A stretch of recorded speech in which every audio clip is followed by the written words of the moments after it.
Everything's gonna be alright.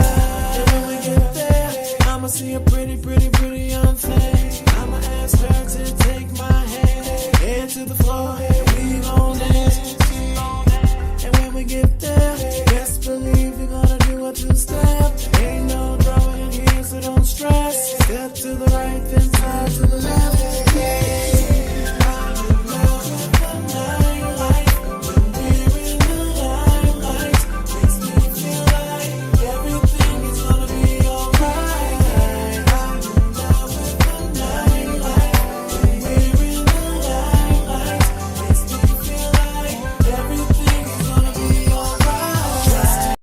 Good evening and welcome to the Stephen Knight Show. Hope you're having a great Monday.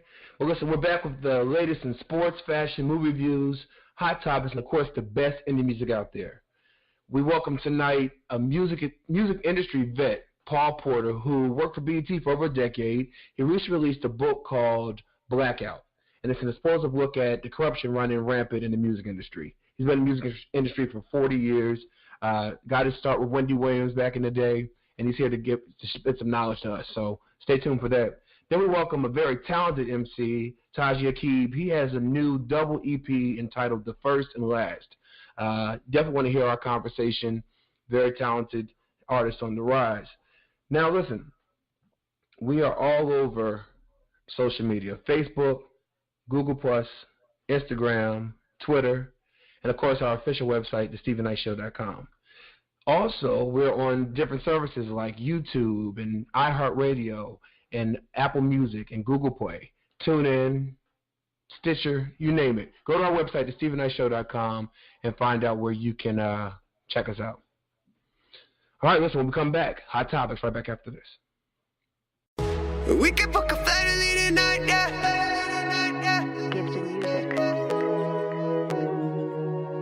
Baby, where you go? You know I love you so much. Yeah.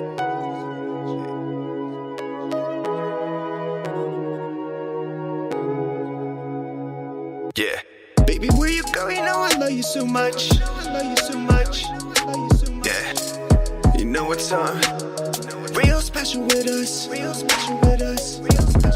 You and me, we all that.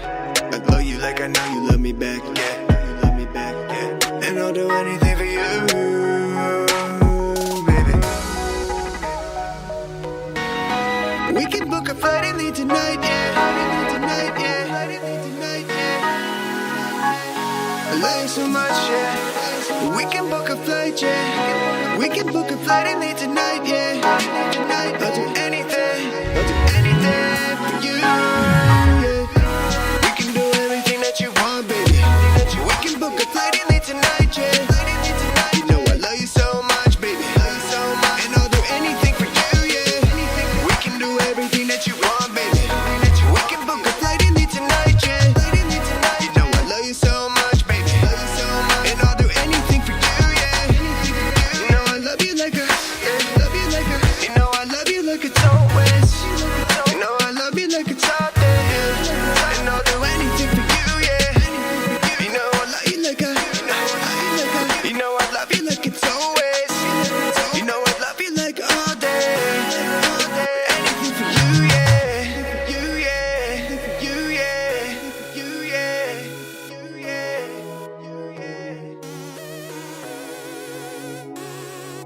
Baby, where you go? You know I love you so much.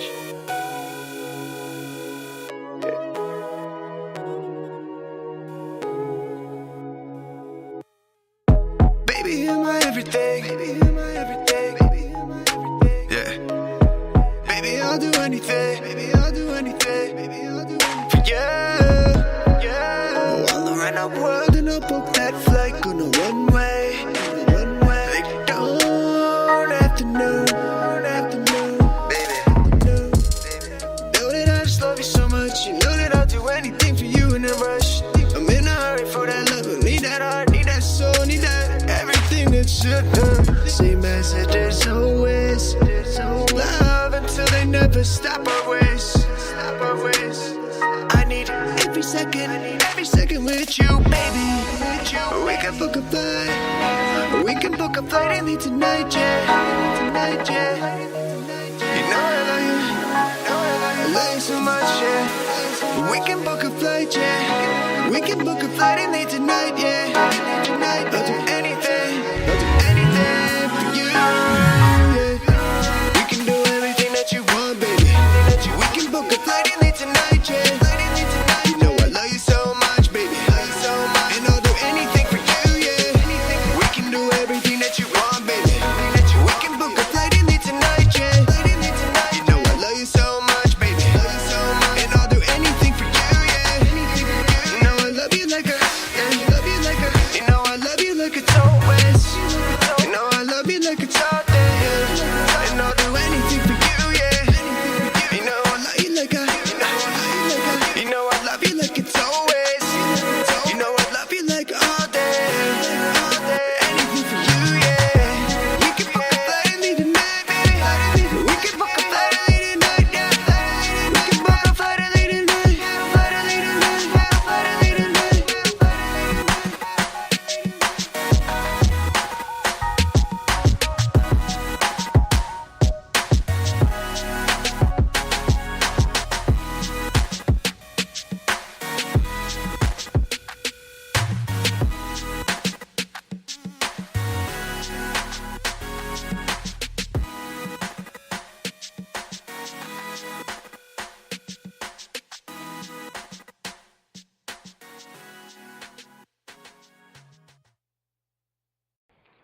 Hey, what's up, y'all? It's the First Lady Faith Evans, and you're listening to the Stephen Knight Show.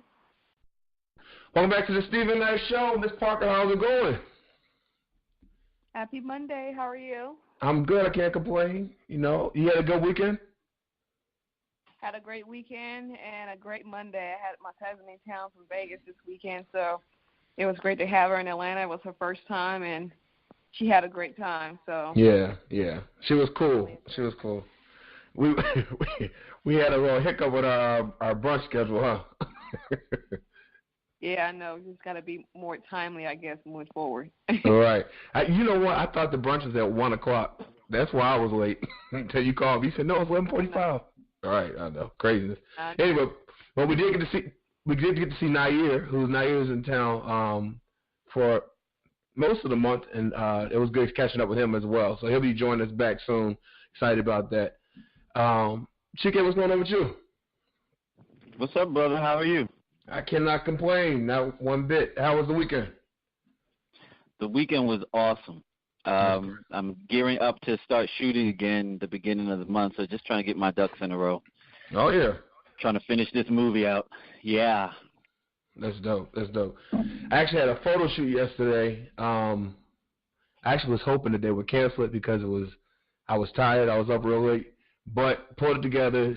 The shoot went well, and we are actually it'll be released soon. So we're gonna have it's for an online magazine, and we'll have them on the show to talk about it. But yeah, it was good. It was a good look. Nice. Yeah. All right. Well, we have one thing we're going to start doing here on the show. We're going to start having other perspectives join our Hot Topic segment to help us out and give us a different perspective. And tonight we have Zavon. What's going on, Zavon? Hey, what's going on, man? Thank you so much for taking time out your schedule and joining us tonight. Welcome. It's my pleasure. Would you like to introduce yourself to the listeners? Hey, what's going on, everybody? My name is Zavon. I'm just happy to be here. This is my first time being on a podcast, so excuse me if I'm a bit nervous. Don't be nervous. We're all family. No, but we gotta raise him up, right, Steven? So now that you told people your name, you need to tell them your social media handles so they can follow you and get to know you. Okay. So you guys can find me on Instagram at Don DON _Beard BEARD _God. So Don Beard God on Instagram. Yeah. Tell me about what you do and why. Miss Parker, she always teases me because she knows that I struggle with the whole trying to go plant-based, vegan, ish kind of situation. And so she told me, she said, just say you don't eat meat sometimes.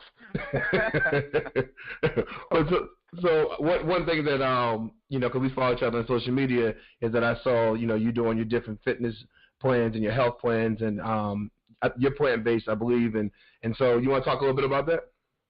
Oh, absolutely, sure. You just trial by fire, right? Right. I mean, I tried. I told you that. I said I've been trying. But go ahead. So I was in the military, and I got out in 2010, and I was in the process of just trying to find out a way how I could continue to just maintain a level of fitness. Mm-hmm. So I got some certifications so I can say, I can train clients. And then about a year ago, I took on a nutritional class. I got a certificate to advise people on what to eat. Okay. I felt as though that was lacking, so I wanted to go beyond that. And I watched some documentaries. I saw What the Health, and then it just inspired me to just go beyond that and try a plant-based lifestyle for myself, because a lot of people that would suggest to other people when they're even thinking about going vegan or plant-based, they would say, that's crazy. Where do you get your protein from? Right. Why are you even trying? And then so I just being someone who is just driven, I like a challenge. I challenge myself to take it on, and the goal was to only do 90 days. It's almost a year later, and since I started, I lost about 33 pounds. Wow. So wow. It's just inspired me to continue to just work my craft, continue to practice in the kitchen, research, and just do better when it comes to what I put into my body. So that's it.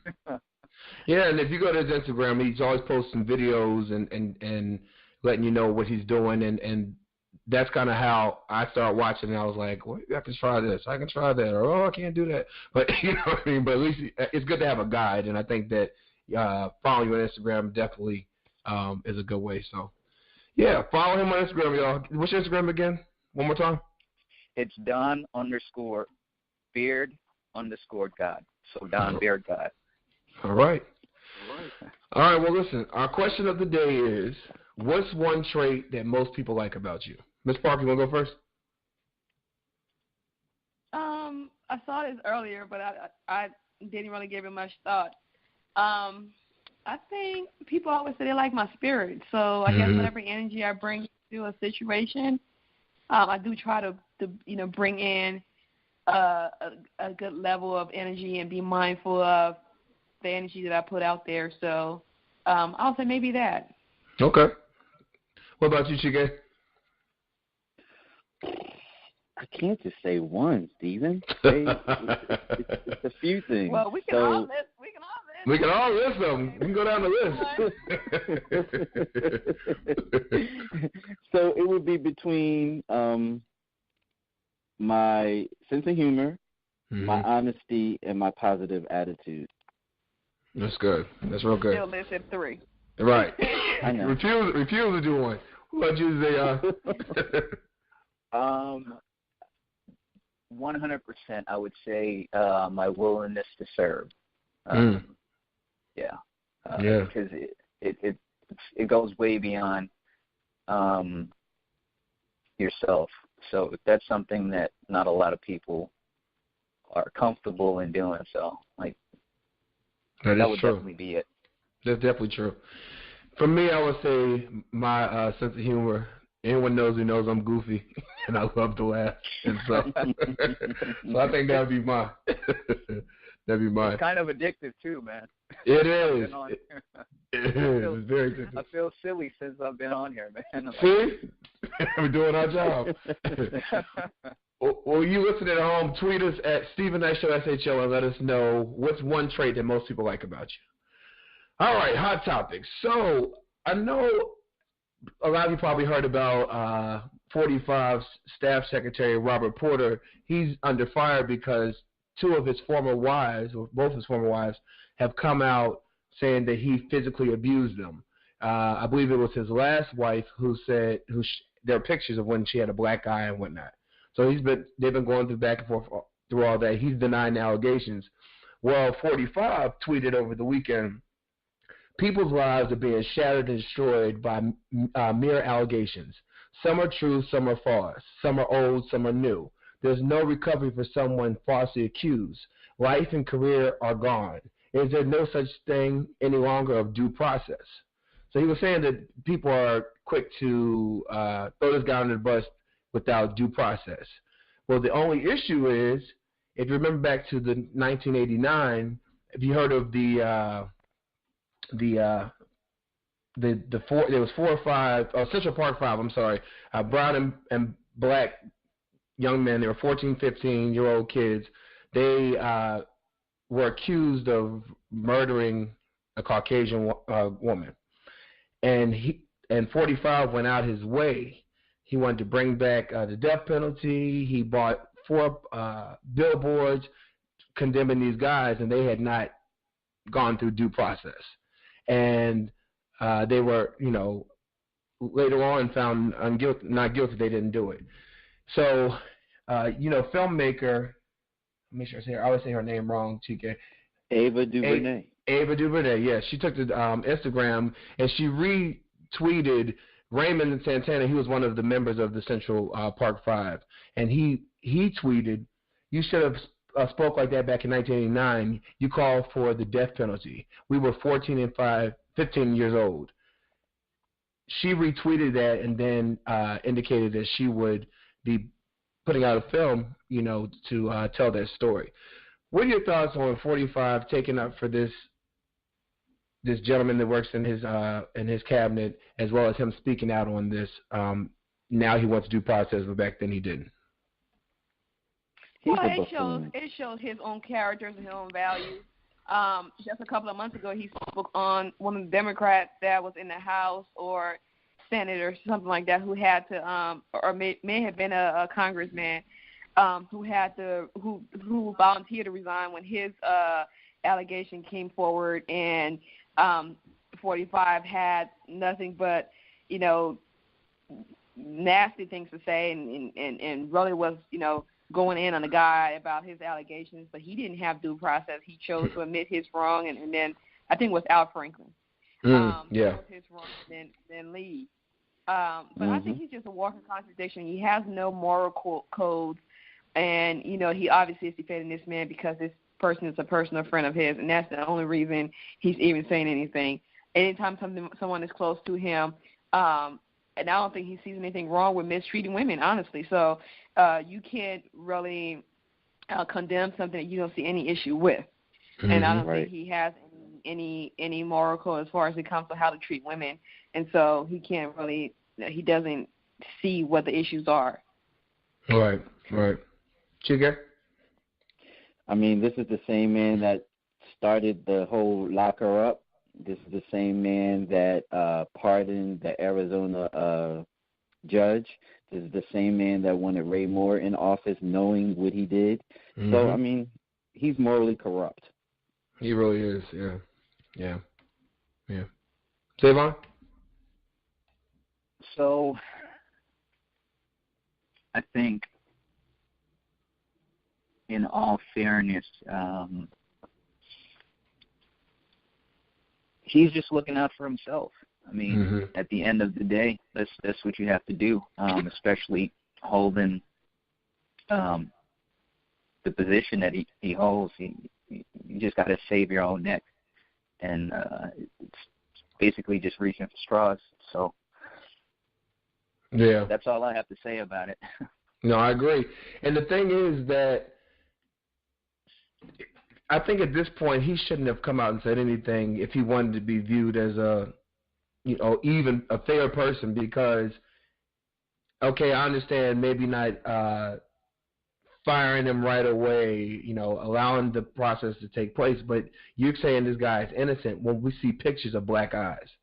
You know what I mean? And the ex-wife, she actually had a podcast that she did a year ago where she talked about abuse, domestic violence, and her ex-husband at the time knew about that. And it wasn't until this all came out that he asked her if she would take it down, when she refused to, because she said that she has an audience and people that she's trying to help with that. So I think it just shows the character of him. Apparently his daughter Ivanka, she saw the picture, was very upset and went to him with it, but I guess that didn't mean much because of the tweets and his support for this guy. But I guess we can't. What else do we expect at this point? Switching gears, so this was a very interesting topic we talked about on my Facebook page yesterday. Matthew Knowles, he wrote a book called Racism from the Eyes of Your Child. And in there he was saying that he doesn't believe Beyonce would be as big as she is if she wasn't light-skinned. He said, when it comes to black females who are the people getting their music played on pop radio, he said Mariah Carey, Rihanna, and Nicki Minaj, and his kids. That's what he told Ebony Magazine. He also said that when he first met his ex-wife, Tina Knowles, he thought she was white. So a lot of people thought that was controversial. He was saying that there weren't really, global superstar or music stars that are dark-skinned or brown-skinned, or whatever you want to call it. He was saying it's usually the light-skinned artists. And so I know me and Sparkle, we were talking about this, and we were looking at it. There aren't many that you see on the radio or hear on the radio that are of darker complexion. What are your thoughts on this? I hate to bring up the whole colorism conversation just because I just think it's so outdated and disgusting, and I think as a people we need to move forward. But I do think it does exist. I do think that we're still programmed to see lighter individuals in the African American community as more beautiful, and I think that's just 300 years of being. That's what I'm saying. Slavery has left us traumatized in more than one way. The trauma that followed us over 300 years, and now with us trying to rebuild ourselves, it's going to take generations to get to a point where we actually get to love who we are and the true essence of who we are. So I mean, he has a point. I just hate that the conversation is still happening, but I agree with him. Chica? I agree. I mean, it's the paper bag test all over again. If it's not light, then it's not right. I mean, and you can, if you look at entertainment across the board, there are very few people that have broken that barrier of mainstream of a darker hue. That's true. And then sometimes you see people gradually get lighter.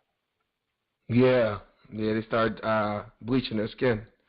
Last time I looked at Little Kim, she was darker brown. She wasn't the color she is now. She wasn't that color. That's true. A couple other people too. I mean, their shades have gotten a little lighter. That is true. That's true. Then I'll let you go first before I go.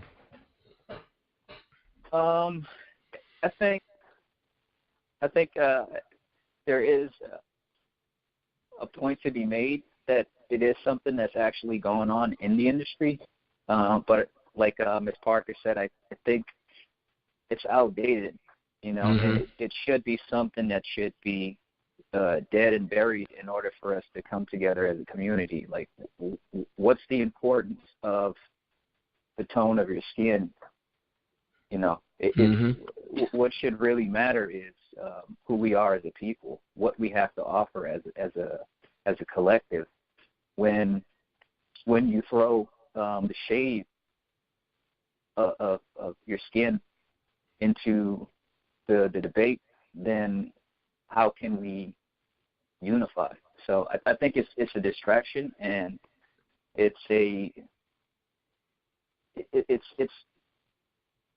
not helping us to move forward. Right. And that's all I'm going to say about that.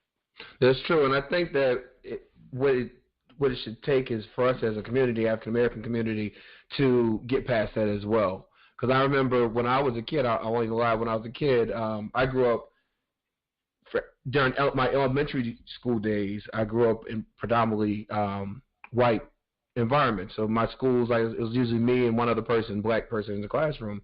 And so it was kind of programmed in me that the lighter, the better. You know what I mean? And then my mother was dark skinned. She would say, boy, your mom was black.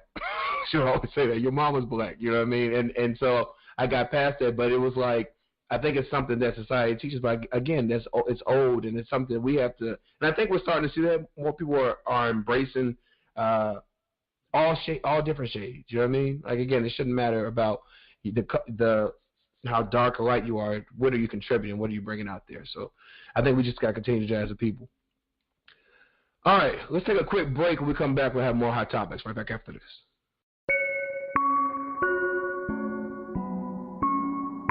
I know. Yeah, 4-6 over everything. Hannah over everything. Uto IVMG over everything. KF To the world, bro. Hannah. Say it to me, say it to me, say it to me. Yeah, motherfucker.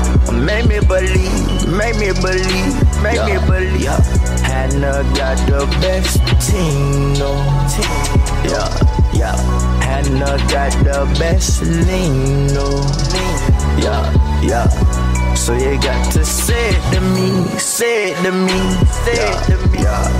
Motherfucker, make me believe, make me believe, make me believe. Hannah got the best team, no team. Yeah. Hannah got the best dream, no dream. Yeah. Get on that next level. So say it to me, say it to me. Yeah. Nupa say he wants some more, yeah. Kiki say he wants some more, yeah. Fabo say he wants some more, yeah. BZ say he wants some more, Kicking shit, I'm Sub-Zero. Yo. Cause we number one on top, nah. You told having money got rule. Yeah. This ain't new, that for them pay, dude. Talking big, but they got no dream. Yeah, my ball credential come from Boo. Then I dash on to the curve. Both it need a I do know. Say it to me, say it to me. Yeah, mother. Make me believe, make me believe, make me believe. Hannah got the best team, no team. Yeah. Hannah got the best lean, no lean. Yeah.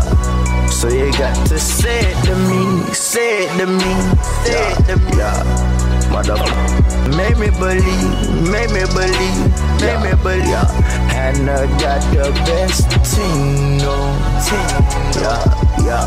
Hannah got the best dream, no dream. Yeah. Get on that next level. So say it to me, so say it to me. Yeah. These female thirsty, give them pure low key. I got the Sprite and spill the drink on me. She love on me and spill her heart on me. She say she done, I give her to the homie.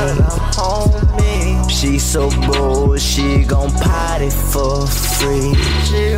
She bet for Hannah and live dreams with me. She loco, I got a fiend on me. That red nose, we go plead for plea. She Pocahontas, I'm a chief homie. She saw the team and searched for me, homie. So coke up disease, homie. We taking flights, we going over the seas. Make me believe, make me believe, make me believe. Hannah got the best team, no team. Hannah got the best lean, no lean. So you got to say it to me, say it to me, say it to me. Made me believe. And I got the best team on team. And I got the best dream on dream. So say it to me. So say it to me.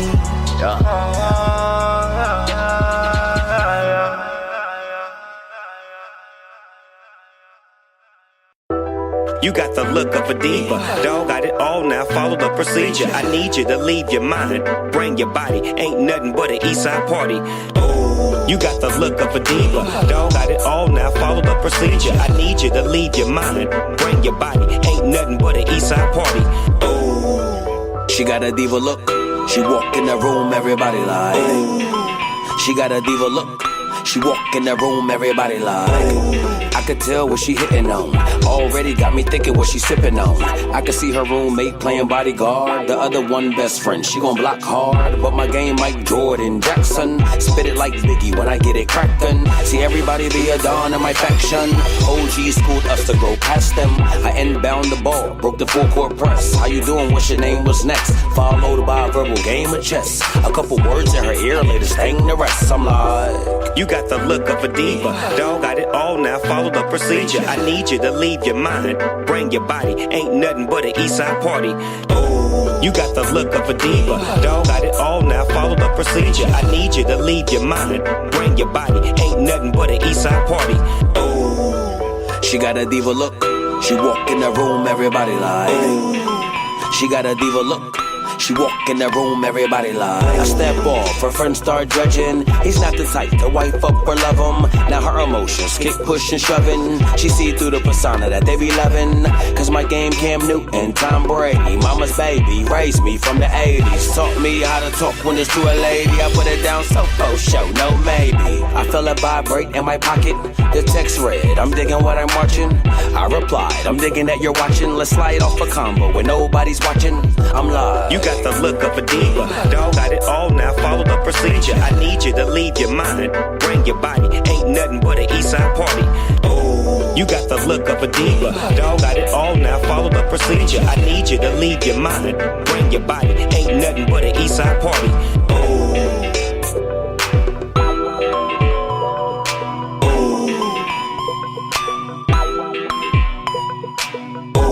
so cool, old school, big Snoop Dogg, I be breaking the rules. I'm phenomenal, your mama knows, so I'ma go and get it. Push did the beat, so you know I got to spit it. So cool, new school. A-Omega, I be dropping them jewels. I'm phenomenal, the ganja blow, so baby come and hit it. Kush did the beat, so you know I'm gonna spit it. You got the look of a diva. Dog got it all now, follow the procedure. I need you to leave your mind, bring your body. Ain't nothing but an Eastside party.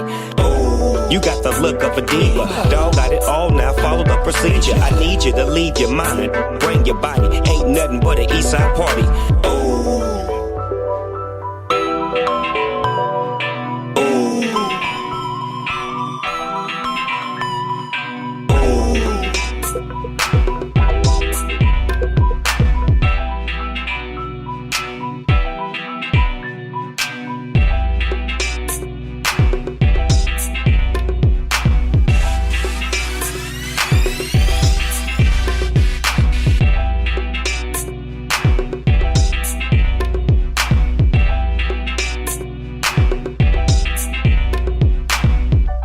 you got the look of a diva. Dog got it all now, follow the procedure. I need you to leave your mind, bring your body. Ain't nothing but an Eastside party. Oh. This is Robin Dixon from The Real Housewives of Potomac, and you're listening to The Stephen Knight Show. Hi, welcome back to The Stephen Knight Show. I want to remind you, we're all over social media, Facebook, Twitter, Google+, Instagram, and, of course, our official website, thestephenknightshow.com. We're also on iTunes, Google Play, iHeartRadio. Go to our website and see where you can connect with us. All right, continuing with our topic. So, Khalees is saying that she needs more child support from Nas. So she just filed legal documents saying that the $8,000 a month is not cut anymore, pretty much. Their 8-year-old son, Knight, the needs that he had when he was 5, are a lot, have changed, obviously, as he gotten older. She hasn't said what set amount she wants him to pay, but she is asking for 50% of the school-related costs, 50% of any child care needs, and 50% of unreimbursed health care. A judge has not ruled on this yet. She also said that Nas is doing a lot better success financially than he was when the $8,000 was initially ordered. What are your thoughts? Do you agree with her, or you think that that she just asked for more money? Obviously, I mean, I think it should be based on, I guess it's always based on income. And I don't know the situation, but $8,000 just sounds like a lot from where I stand, but you have to imagine these people have different lifestyles. So I can't really speak on that. It's just really challenging because it's so personal for me to really, you know, somebody finances. I can't see what the child's school bill or a doctor's bills are and what Nas's financial situation was compared to now. So it sounds like a lot from where I sit, but like I said, it's because I live a different lifestyle than they do. So I don't really know. Yeah. Chiki, you say something? I can see her needing more financial simply because the child is getting older, and as the child gets older, there are more requirements. However, Khalees needs to bury the hatchet with Pharrell and get back to work. Because, and I've seen this, I'm not saying that this is the case with her, but I've seen a lot of women who were used to a certain type of lifestyle that now probably they do not work to make their own income. They rely solely on that support for their household. And I'm not saying that that's what she's doing, but Khalees is not really working right now. She hasn't put out anything in a minute. So maybe she needs to get back to work to help balance that out. Just saying. Zavon? I think if she confront the bill as far as, you know, this is where the extra expenses are going to, then I think that's fair. You know, especially the health coverage here in the U.S. It's super expensive, and 50% of if she needs more for that, then and she fronts the other half, then that's fair. Now, as far as you know, I think $8,000 a month is a substantial amount of money, especially for an 8-year-old. Like, if the money is going strictly for feeding and clothing the child, I think that's enough money. But again, if there's, you know, a broken arm or something like that, or a medical emergency, then the numbers will tend to go up, and 50% of anything extra is fair. Yeah. I did, when I first saw it, I was thinking, oh gosh, she just wants his money. But when she was saying that she wanted 50% of school-related costs, 50% of child care, 50% of unreimbursed health care, I'm thinking, okay, she's asking for 50-50. If it's 50-50 across the board, you know, it depends on where that breaks down in that $8,000 already paying. But I think that it should be 50-50. And if that's what she's only asking for, then I don't see a problem with it. But it says she's worth $4 million. So hopefully they work that out so it doesn't get crazy, especially when it comes to kids. All right, so your boy, Quincy Jones, you know, he's been doing these interviews, dropping dimes. He said Michael Jackson was greedy and that he had stole songs from other artists and refused to pay them. And he's talking about him having, what Quincy Jones said, he had 22 girlfriends all over the world, and they all knew about each other. Well, one of the biggest shockers that came out was he said that Marlon Brando was apparently a sex fiend, and he had sex with Marvin Gaye, James Baldwin, and Richard Pryor. Now, Richard Pryor's widow Jennifer verified that the comedian and actor did have sex with Brando.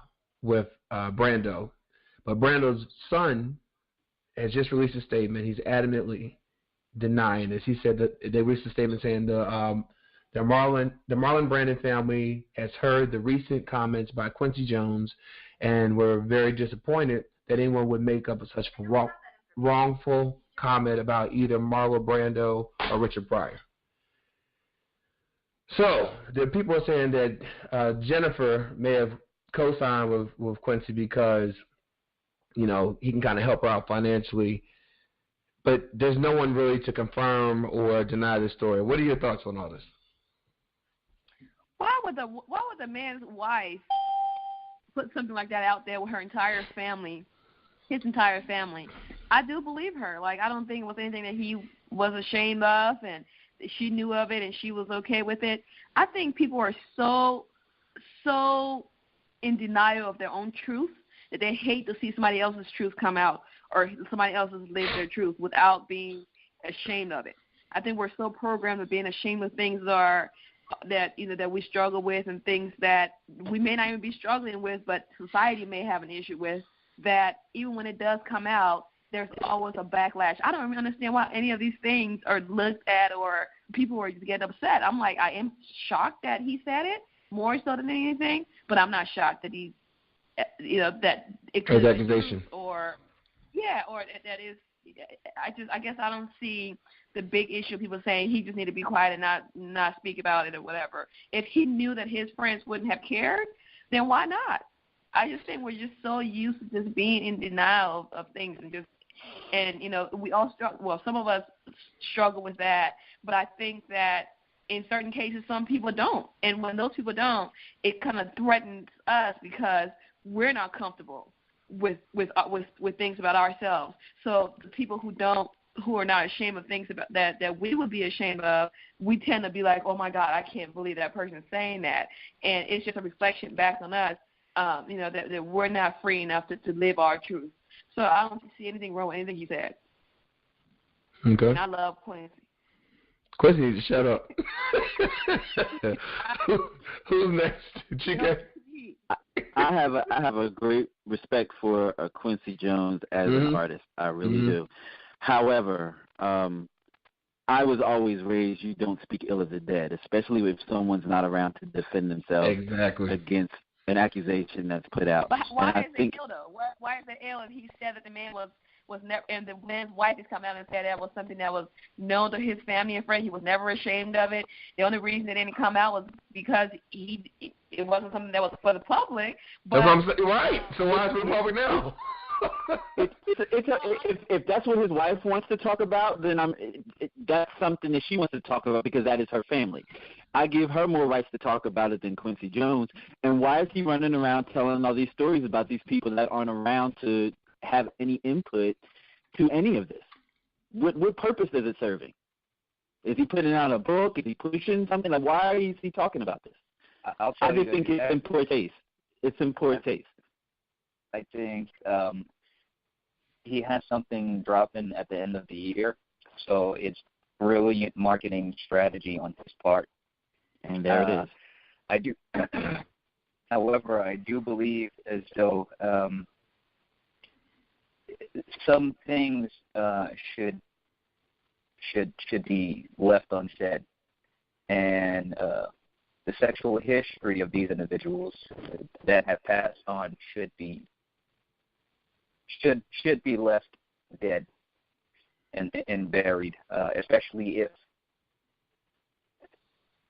it's not to say that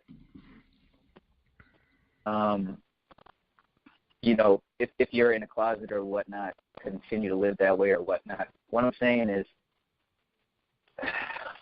it's just a real touchy subject, but I really feel as though it shouldn't have been said, especially the fact that these individuals have passed on. But again, I think it's a brilliant strategy that Mr. Jones has went forward and did. And like him or not, he's going to gain capital off of this. People talking about his name on social media.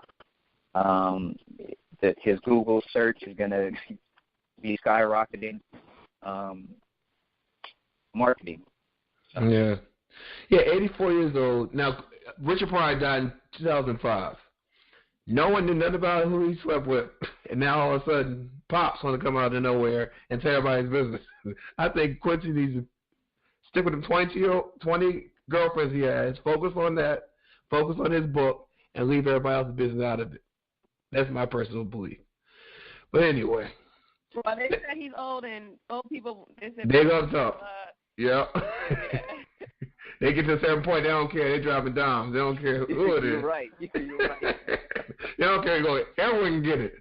Well, listen, we know this is Black History Month, and this month we'll be highlighting certain things that happened for our history. So today marks the 100th anniversary of the NAACP being founded.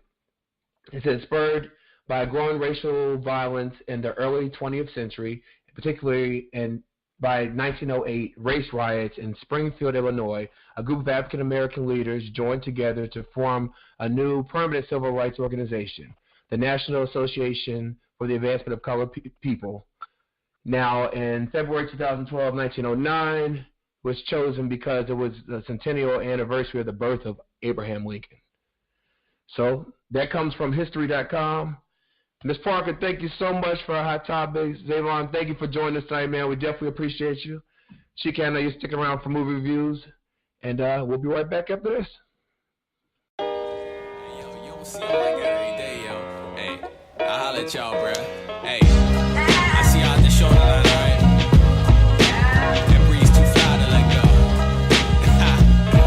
If I come right back, though, don't joke me, though. Like, see, I like the way you're rolling style. You don't follow trends, set your tone, know your sound, rockin' headphones. I ain't trying to interrupt. Crack a smile and she stop, follow through like what's up. Thoughts on my brain, you ain't gotta spit game. Probably hear it all the time about a frame, switching lanes. So I asked her, what you listening to? Most Def, Black Thought? Word, I fuck with them too. She asked me who the best rapper was. Should I crack a lie, tell her who I was? I'ma play it chill though. Don't wanna see you walk away, booty too fat. Got me like, baby, baby. So I took a step and told her probably old school method man. Cause Nas and Jake is way too expected, man. She told me Rakim and Slick Rick was tied for number one. I'm feeling like she one up me, son. We talking hell. Man, she ain't like them other something special in size. We talking hell. Hell. She can read my mind, know that shit's hot. Now we talking hell. Hell. Yeah, she know what stuff, I kid you not. We talking that hell. Hold up. Booty got me like, baby. Like, so we talking back in time.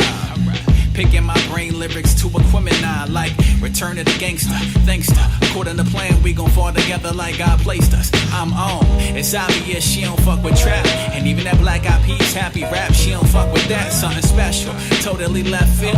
Find myself overwhelmed with the knowledge of hip hop. She too real. Head over heels, but see I play it cool.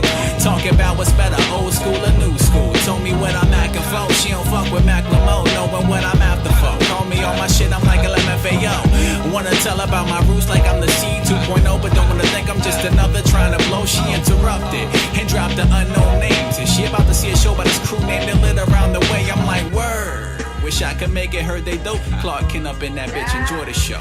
We talking that hill. Yo, so I skated off, I ain't even take a number or nothing.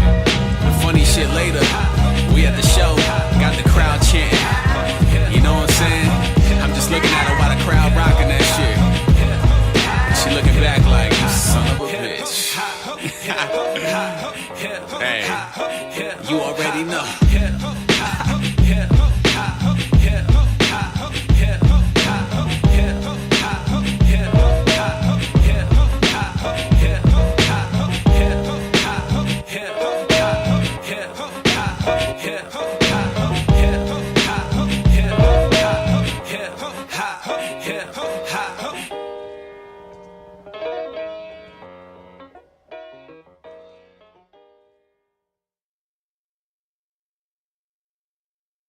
This is Taji Aqib, the Wolf, and you're listening to the Stephen Knight Show. Welcome back to the Stephen Knight Show. Our next guest is the co-founder of music industry nonprofit IndustryEars.com and music and culture website RapRehab.com, and currently serves as program director at Orlando's FM station The Wire 98.5. He is a radio and TV vet that released a book last year, a tell-all book, Blackout, that explores music industry's dark side. Please help me welcome the legendary Paul Porter. Welcome to the show. Yo, man, thanks, man. I'm glad I'm here, man. I don't like that legendary thing, man. That means you're a has-been most of the time. A lot of people don't like that, and I think people do it out of respect, but some people don't like that. Why don't you like that? That just means I'm old. Oh, no. Well, listen, you're definitely not old. You're definitely relevant. I mean, you have a illustrious career, and this book, Blackout, has garnered a lot of praise from, top industry people. So you have been 40 years in the game. What made you decide to go ahead and write this book?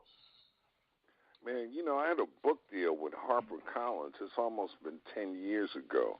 Okay. And I left the program in BET. Mm-hmm. And I started just seeing how the game was changing. It was the new game is selling people and stealing their money, trying to get them to get in the game. Half of the people just don't have juice or power anymore. And one thing with the music business, I wrote Blackout to give some history to where we're at and some of the inner workings, because when you talk about music books, and there's legendary books like Hitman and right. Steve Stout, but they always talk about all the glossy, flossy times, man. Mm-hmm. And there's plenty of ups and downs. I always tell folks be ready for the marathon and not the sprint. And everybody that sprints is irrelevant. Yeah. Real quick too. It comes and goes. So I just wanted to put it down on paper, and luckily, man, it's getting some rave reviews. 5-star reviews. Most Empire definitely. called me and went out to L.A. to write for Empire. So anyway. Oh, wow. Great. Yeah. Wow, that's dope. So obviously, because it is garnering such praise, and again, companies like, or shows like Empire calling you out to write for them, people are picking up on the message. Where do you think, and I know that you speak a lot about, African American or black artists in the music industry, and kind of how the industry is not really helping them the way they think they are. Where do you think the breakdown began?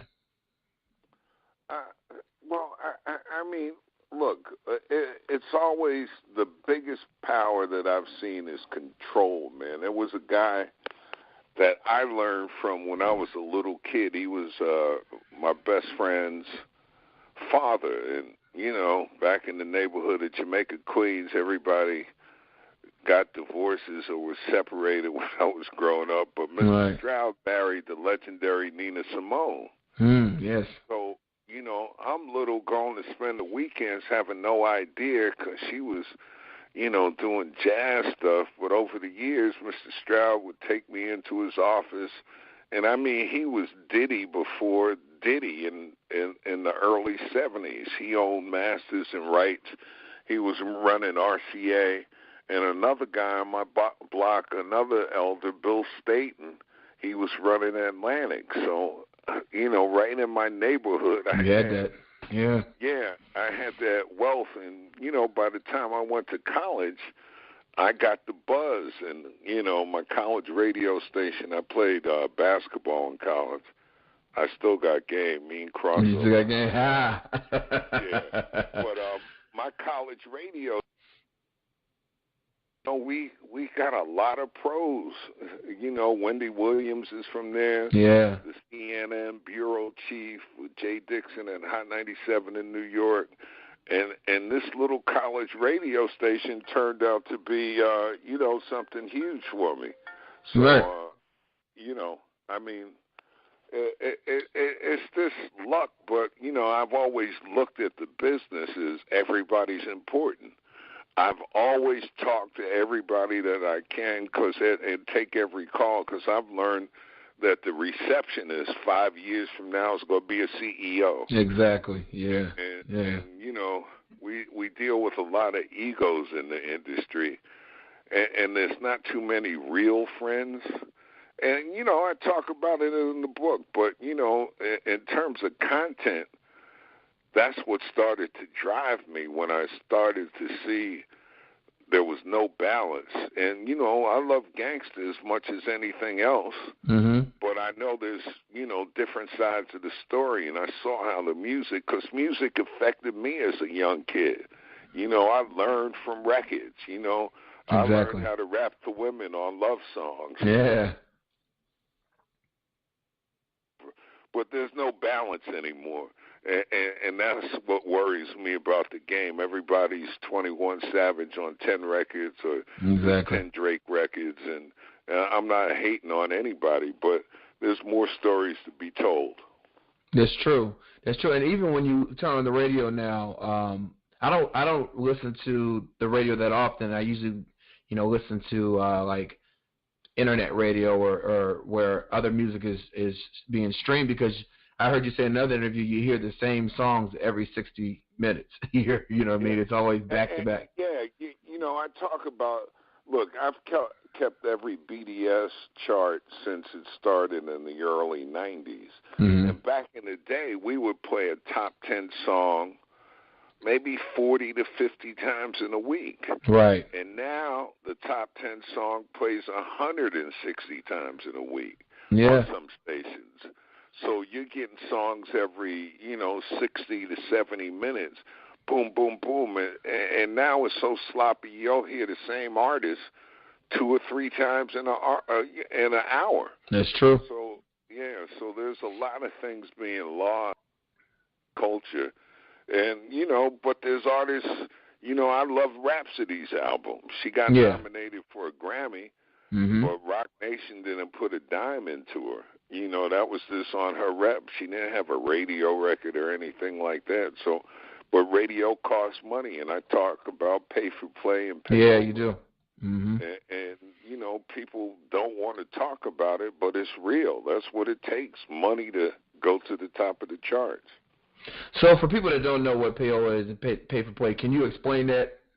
Well, payola is legal if a station announces it. Okay. If you take money to play a record or a promotion, like sometimes you'll hear a radio station do a contest, you know, it might be for whatever rapper, you know, and then it'll end up with paid for by Universal Records or sponsored. If they did that after every record, payola would be legal. Oh, but of course, nobody wants to announce that they're taking money, Mm-hmm. and it's always under the table. You know, like I talk in the book, when I went back to BET to program the network, it was in 66 million. I lived in New York. I was working at BLS and doing commercials. They asked me to come back to BET. I check into a hotel, and that Saturday, at my hotel, I get a FedEx, and it just says Karen Klein, and I'm like, what? I open this, 3 envelopes with $100 bills totaling $30,000 in it. Wow. No name, no nothing. Mm-hmm. And who's going to turn down $30,000? Right, right, yeah. You know, and it works the same way. It might be, you know, a PD out in outside of Atlanta where you're at, and, right? Where ad, they might get $350 an ad. So if you're a PD making $50,000 and you can add 7 records and make a couple of $1,000 every week, that's a good commission. Right? Yeah. Cash money. But it's a lot easier to control because all the radio stations are owned by the same people now. Yeah, it's true. That's true. So what do you think, you know, artists should know, like a new artist or even artists that are out now, what should they know going into this industry? Because let me be clear, as much as you expose the secrets, you say this is the industry that you love. So it's not like that you're just bashing the industry. What should an artist do? Artist that's trying to get into the game or that's already out there, what should they know, being out there? Man, there's money and then there's smart money.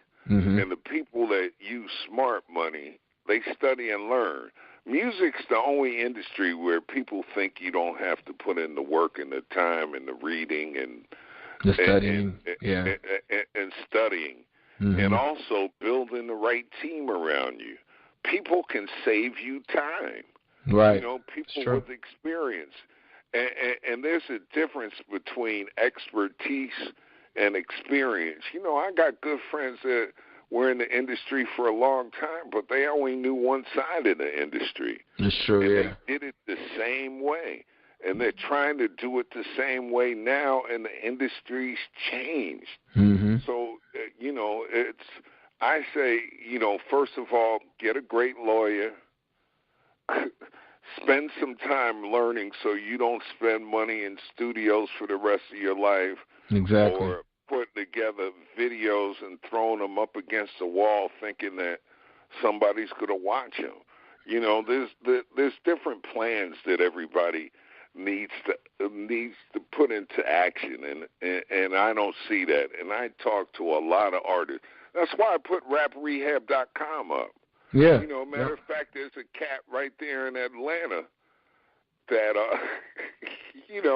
I saw this was ripping people off, and I know him from the old days, and mm-hmm. he worked on a couple of projects, and he's getting a couple of grand from people saying he's an A&R. Yeah. And he can't sign anything, but it looks good. Right. And people get ripped off. So that's all I say is read. There's a section on Rap Rehab that I put together, Brain Food and Do It Yourself. And the information is there. Right. It's out there. My book, it's online, but nobody wants to spend the time. So if you don't want to spend that time, at least have somebody on your team that understands the game. And it's not somebody's cousin that went to college and graduated from Howard that might have a law degree but doesn't know how to put together or read a deal. So it's a lot harder, and it's harder now more than ever. And everybody says the Internet's made it easier, and that's a lie. It is, yeah. I actually moved here to Atlanta to pursue music 11 years ago now. And, when I came out here, bright-eyed, bushy-tailed, ready to take over the world. And, I think 2 years in, I realized how many crooks there are out there. You know what I mean? I met with so many different people, and they have you put money down for this and money down for that. And I didn't have any money back then. And it's kind of like, but you had this dream, you have this passion. So you're trying to find the money, and there are a lot of crooks out there, a lot of people who will sell you the world. The game. Mm-hmm. The game of being in the game. Yeah. Mm-hmm. And it's powerful because if you find somebody who's connected or might have 2 platinum plaques on the wall and might have worked with R. Kelly or somebody, Yeah. people sell some tickets, and before you know it, and when you don't have any money and you spend $5-10 grand, and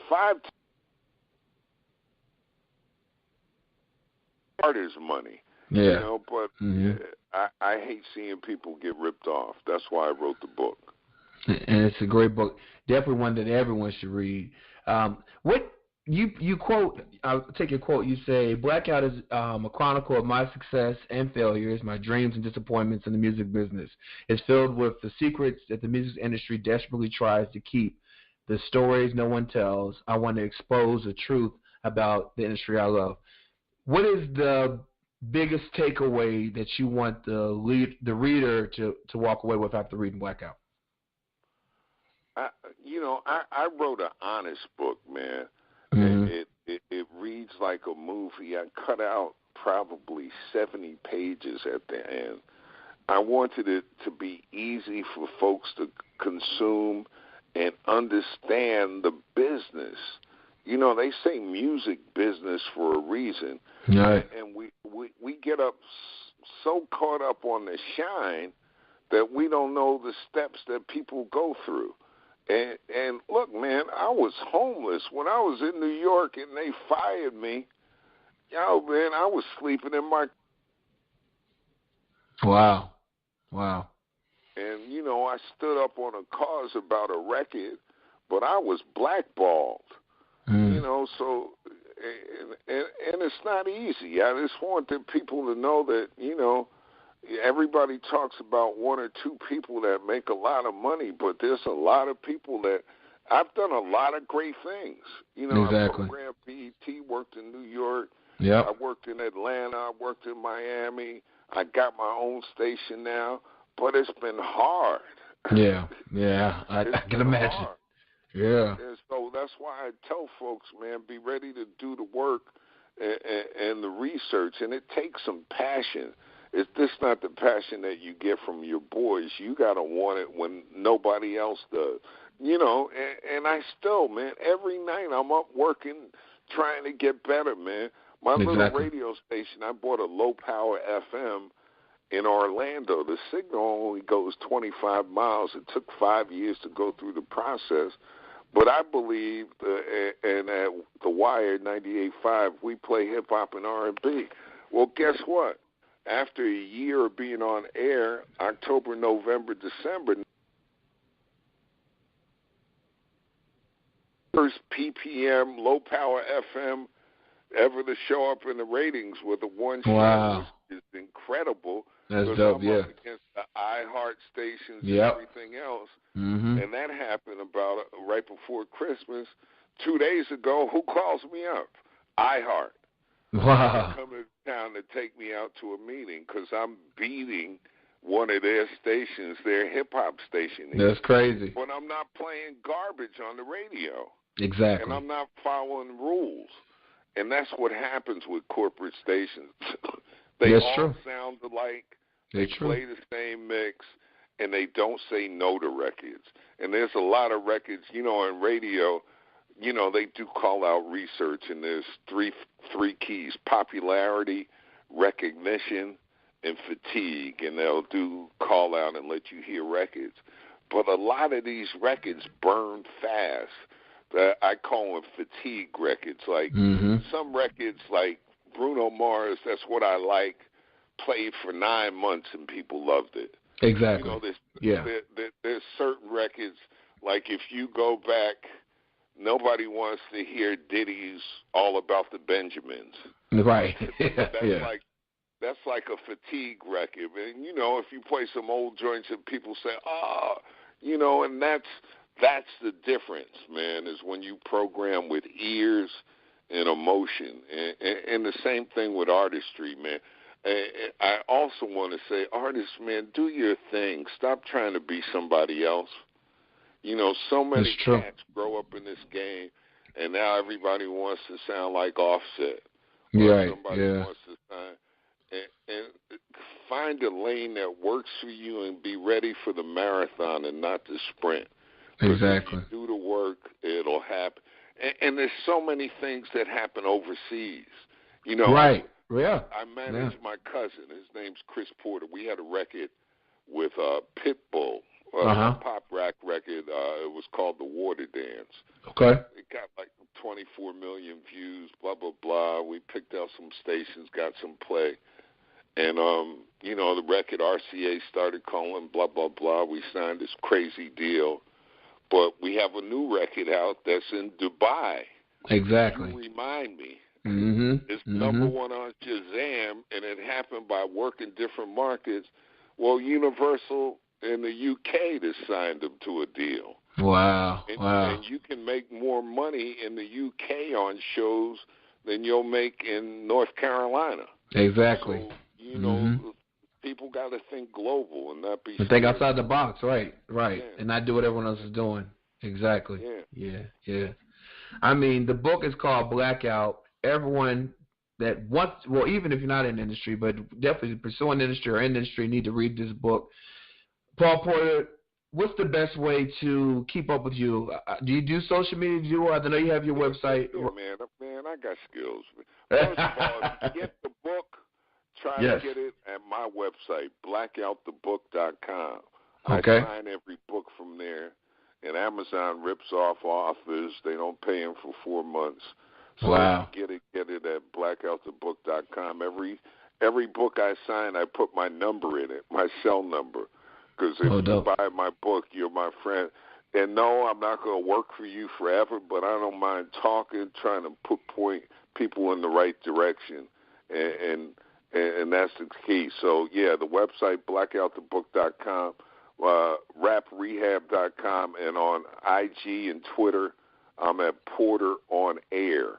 And folks, if you can, too, download our app for my radio station. It's Google, Apple, wherever, Android. It's The Wire 985 Orlando. And we're doing like old school radio. Like we talk about real topics. We don't do entertainment. Like I don't want to deal with who's Chris Brown screwing or how big Amber Rose's reduction happens. But, you know, we're right in this section of Orlando called Pine Hills, and it's called Pine Kills. And that's why I wanted this station.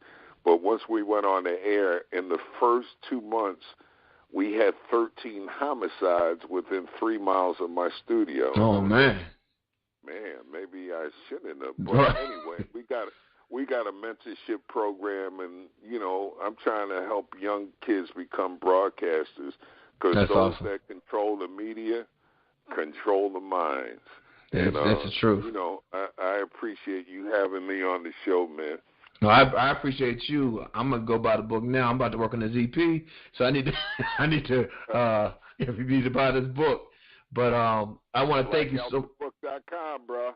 Blackoutthebook.com. I'll definitely be getting my copy tonight. Thank you so much, Paul Porter. I really appreciate you dropping the knowledge and just helping people out, taking your experience and helping other people out. I think that's what it's all about. But that's how it's supposed to be. Right. Exactly. People passed it on to me. And people get selfish. Mm-hmm. They get, you know, there's a lot of haters in the music industry. That's true. But, you know, that's why the good folks, we need to lock arms and do things together, man, and make some progress. Most definitely. Most definitely. Well said. Well said. Well, listen, our thanks goes out to Paul Porter for joining us. Again, the book is called Blackout. Go to blackoutthebook.com, and we'll be right back after this. T.A. Corleone, Street Cartel, bada bing, bada boom. Drippin', drippin', sauce, sauce, I'm a boss, drippin', drippin', sauce, sauce, I'm a boss, drippin', drippin', sauce, sauce, I'm a boss, drippin', sauce, sauce, I'm a boss, drippin', sauce. Yeah, Corleone is a boss, drippin' in too much sauce. 24-inch Cuban lean, quarter cut designer mix, presidential Rolex on my arm, BBS is all over my charm. Shoe red bottom Louis Vuitton, carrying a concealed weapon. Catch your body 'cause I got the juice. My vest is bulletproof. Got a mouth full of gold tooth. And my Rari ain't got no roof. I used to be on Section 8. Now I got a crib on a lake. Multi-million-dollar estate. With my last name spelled in the gates. Drippin', sauce, sauce. I'm a boss, drippin', sauce, sauce. I'm a boss, drippin', sauce, sauce. I'm a boss, drippin', sauce, sauce. I'm a boss, drippin', sauce. First got flight, stretch limousine. Been featured in Source magazine. I turned my dream to reality. Then put my team on a salary. 500K is my budget.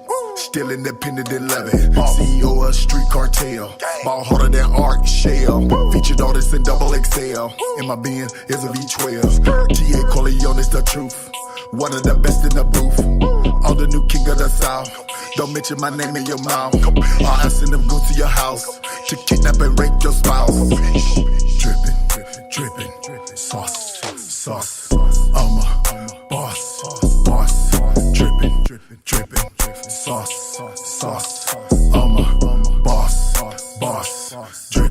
dripping. Sauce, sauce. I'm a boss. Dripping.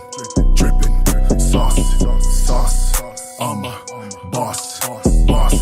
Dripping. Sauce. Don't need a ghostwriter or feature, cause I got more verses than preachers. Haters say I got a real big ego, cause I get them bags of peso. In a plug that's an amigo. We keep them bricks in the bando. Shoot it posted up with the Draco. Get it out the mud, show nub. Try harder than snow on the blood. Bad boy, but ain't signed a pub. Bros always trying to mingle, even though they know I ain't single. Cause they like I spit that lingo, and I'm packing like Mandingo. Beat it up cause I like it rough. Hoes wanna put me in handcuffs. Dripping, sauce. I'm a boss. Dripping, sauce. I'm a boss. Dripping, sauce. I'm a boss. Dripping, sauce. I'm a boss. Dripping, sauce. Bobby the Hitman, T.A. Corleone, 2018, Capiche.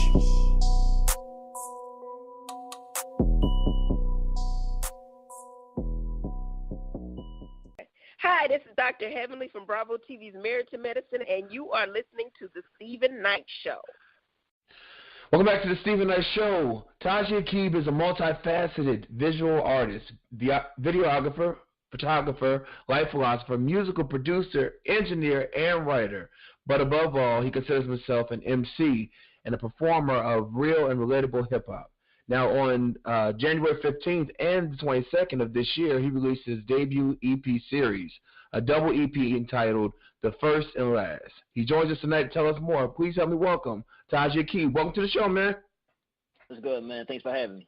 I appreciate it. So listen, you're a busy man. You want to tell us a little bit about your background? Well, I started off I started off as a visual artist. Like that's the first introduction to the arts, I guess you could say, that I had. Mm-hmm. Because my older sister is a pretty established artist, so I kind of followed in her footsteps. And then I transitioned into writing and rhyming from watching I saw a Tribe Called Quest video. I still remember it. It was Welcome to El Segundo. That was the first video that inspired me to start rhyming myself. You know what I mean? Yeah. I was about 14, 15, something like that, when I started seriously thinking about being a hip hop artist. And from there, I started working with different groups and whatnot. I got into production because I didn't want to pay people to do my beats for me. Exactly. And, so over the course of my early part of my career, I worked with a lot of different groups. I was involved in a lot of different groups because I didn't really want to be a solo artist, because my personality is not like the type to want to be in the spotlight. You know what I mean? Right. Yeah. So as my career, so to speak, progressed, my hand got forced into being a solo artist, because groups, they usually don't work for whatever reason. Usually people can't get along. Usually money gets involved and stuff like that. Too many opinions. Yeah. So I wound up going solo, and that's been the case for the past 6-7 years or so. Okay. So you released your debut EP, The First and Last, early this month.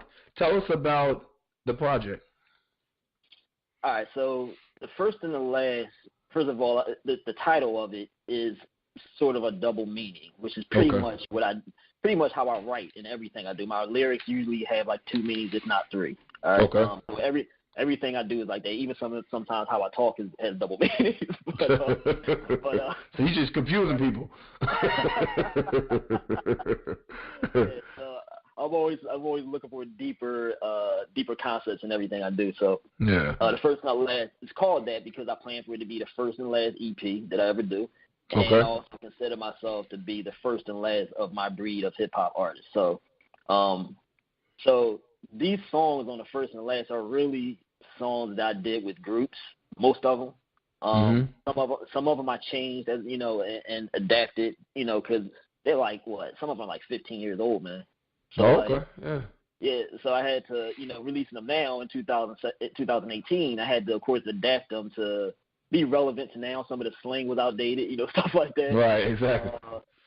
So I had to adjust some of it and then add verses and stuff like that because, like I said, some of it was with group members, so I had to, take their verses out and write new verses. Right. So I made it into a double EP because I wanted to basically just release these songs and not have them just go to waste. You know what I'm saying? Right, so right. Basically, for me as an artist, I look at this as like not my best work because most artists look at their old stuff as being like, man, I don't even want to listen to that. Right, exactly. It's hard to listen to. So, yeah, but people had to convince me, like, yo, it's old for you, but it's going to be hot to people who's just hearing it for the first time. So I was like, you know what? Let me put it out as an EP, and then, I'm going to be working on my album in 2018, which is going to be my more signature work. Yeah, and that's called The Definition of a Blind Man. What can we expect on that? It's going to be more my personality, and it's going to be more me, I guess, than the old stuff. Is where you are today? Where you are today? Yeah. Yeah, and it's going to be variety of stuff. It's going to be it's kind of changing as I work on it because I have to adapt a lot of it to what people like to listen to now, but it's still going to have that signature Taji Aqib sound in it. Mm-hmm. But some of the beats I'm changing, because the style of stuff that people like to listen to, I'm finding is a little bit more, how can I say, it's a little bit more simple beat-wise than stuff. Yeah, it's not. That's true. Mm-hmm. Yeah, so I'm trying to mix basically that old school soulful sound with some of the more like trappish sound and stuff, but it's not trap. I'm not gonna go all the way trap because I ain't really down with trap like that. But but some of the drum patterns and types of drums and stuff that I'm going to be using is going to be sort of similar to what trap trap beat might be like, and kind of like fusing the two sounds together. It's going to be a lot of variety as far as like conceptual. I have a song about like religion on there. I have a lot of fun stuff, light stuff, but my light stuff always has a double meaning too. So, for example, of course, for example, like for an artist like myself, right, who likes to talk about deeper concepts, I feel like you kind of have to trick people in the current environment of entertainment, trick people into listening to the deeper concepts by disguising it as something simplistic. Exactly. Yeah. And there's a talent that that's a talent actually, and I mean to be able to do that and to even attempt to do that. So a lot of my stuff is going to be like that. On circuits it might sound like I'm just talking crap about me being a hip hop, being a dope dude, whatever. But underneath it, I'm going to be saying something a lot deeper than that. Do you feel like people, the audience as a whole, they're not as conscious or deep as they used to be? Like you mentioned Tribe Called Quest and some of the the pioneers in the hip hop community. It's like their lyrics were deep, and and I get that from you as well. But do you feel like the masses now are not that deep anymore? What do you think is a change, a disconnect? I definitely think that's the case. People are not as deep as they used to be as far as the listeners and the hip hop artists. Right. I actually trace it all the way back to, because I say this to people all the time. Like, if you listen to hip hop in like the late 80s, early 90s, it was actually cool to be smart. Right? Yes, exactly. It was actually cool to be smart. Like, you had the KRSs, you had like the Public Enemy, X-Clan, like groups like that. They had the whole going back to Africa movement with the African medallions and the native tongue artists and stuff like that. Mm-hmm. So this was actually cool, and these dudes were from the hood too, right? So, exactly. But they were educated, or they were street educated, whatever it was. But they promoted being intelligent. It was a rapper called Intelligent Hood. You know what I'm saying? So as time went on, I think those in control of hip hop saw this happening, and I think they methodically wanted to take that away from brothers in the hood and just black people in general. So what they did is this is my theory, all right? Right. And it's kind of I bring this to tell it to people. Some people don't like what I have to say about it because they like these styles of hip hop that came out, right? Like, exactly. I think what they did is they brought out gangster rap after that, right? Mm-hmm. When they brought out gangster rap and gangster rap gained popularity, what did it do? It started, this influenced the culture. So it became cool to be gangsters and thugs and stuff like that. So Right. More the prison systems get filled up with, more and more crime and stuff like that. The record labels make money off of that. And then after that, they brought out money rap, which is basically people talking about how much money they have. So what does it do? It teach black people to spend their money and give it right back to their quote-unquote owners, right? Exactly. That's true, yeah. So, and then after that, right, because now you got access to the internet and all that stuff. And with the internet at your fingertips, you can teach yourself anything you want, right? Mm-hmm. You got, the poorest person in the world can even go to a library now, right? So you can educate yourself. And so I tell people now, how is it that we have more access to education, but we became dumber?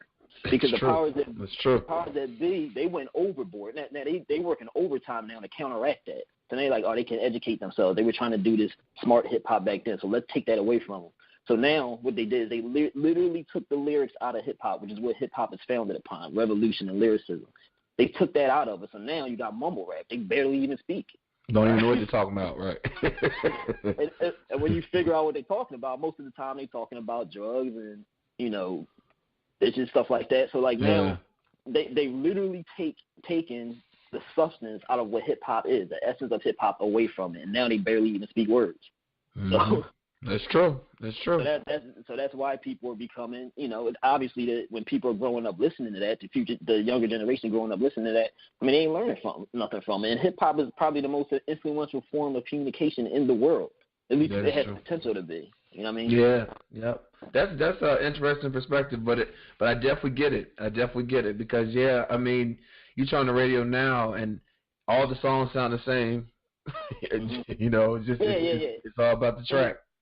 And it's not even just the lyrics; it's the beat as well. Like the beat as well. Earlier. Like they taking the musical element out of the beat. You know what I mean? Yeah, I agree. Well, I'm sorry. Go ahead. No, go ahead. I was like, let's switch gears. Let's talk about the Sunrises in the East project. That's a project that it's on your YouTube page, I believe. Yeah, it's on my YouTube. All right, so this was basically Indiegogo campaign that I did a couple years ago. Mm-hmm. I guess you could call it a successful campaign. I raised about $6,000 with it, but that was not nearly enough to cover what I needed to do. So I kind of set the goal kind of low. Okay.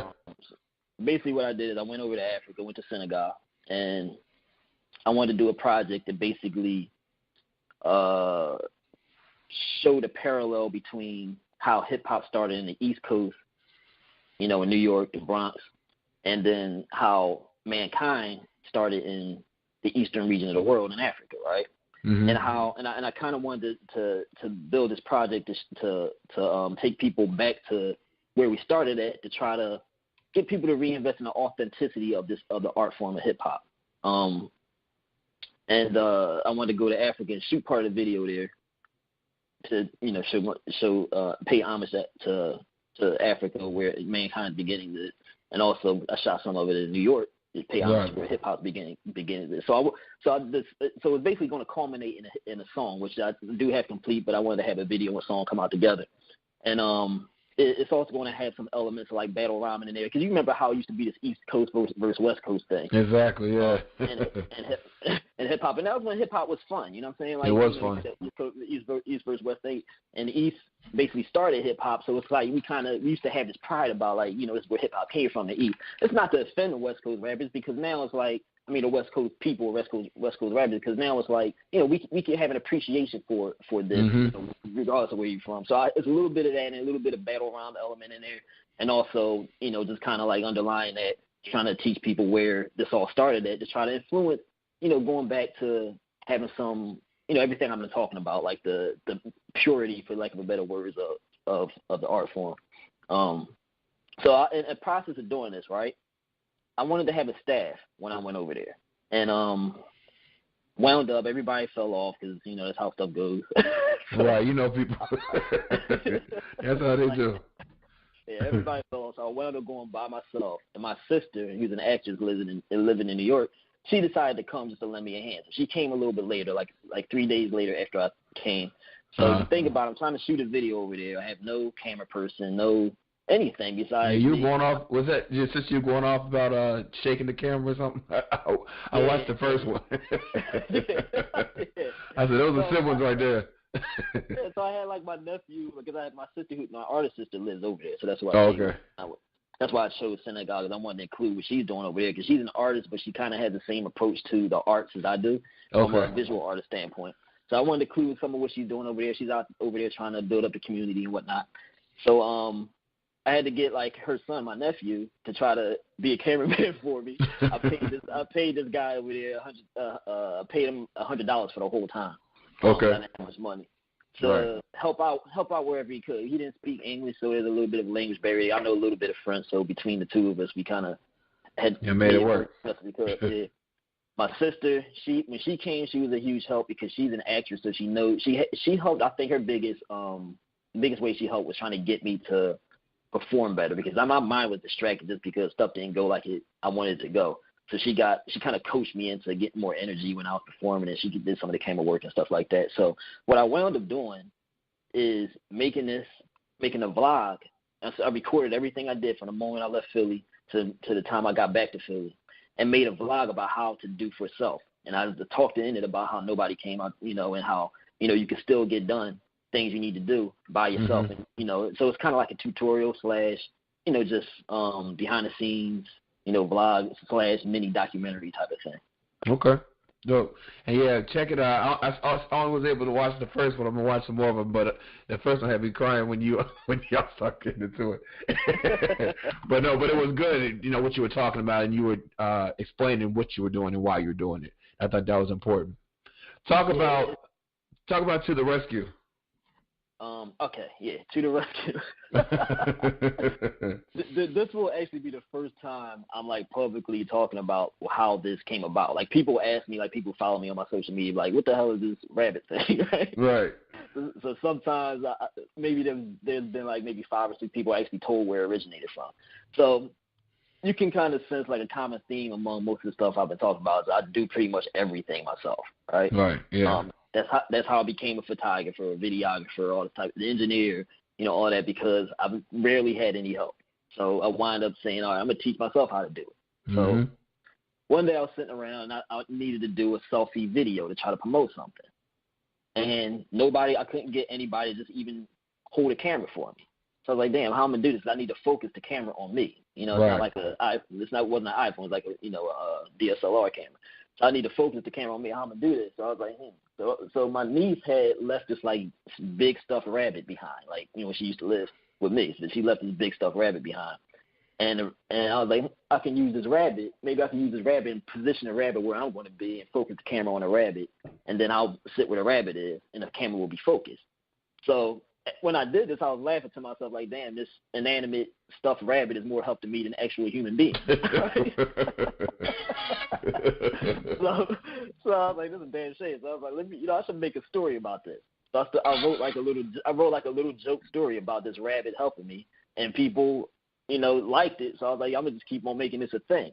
So developed into another story and another story and another story. So I called it To the Rescue and made it about this rabbit being obsessed with trying to help me, because the rabbit been sitting around all the time when I'm in the studio and seeing how nobody does what they're supposed to be doing. The rabbit's just sitting there like, damn, I could help him more than these people. Right, exactly.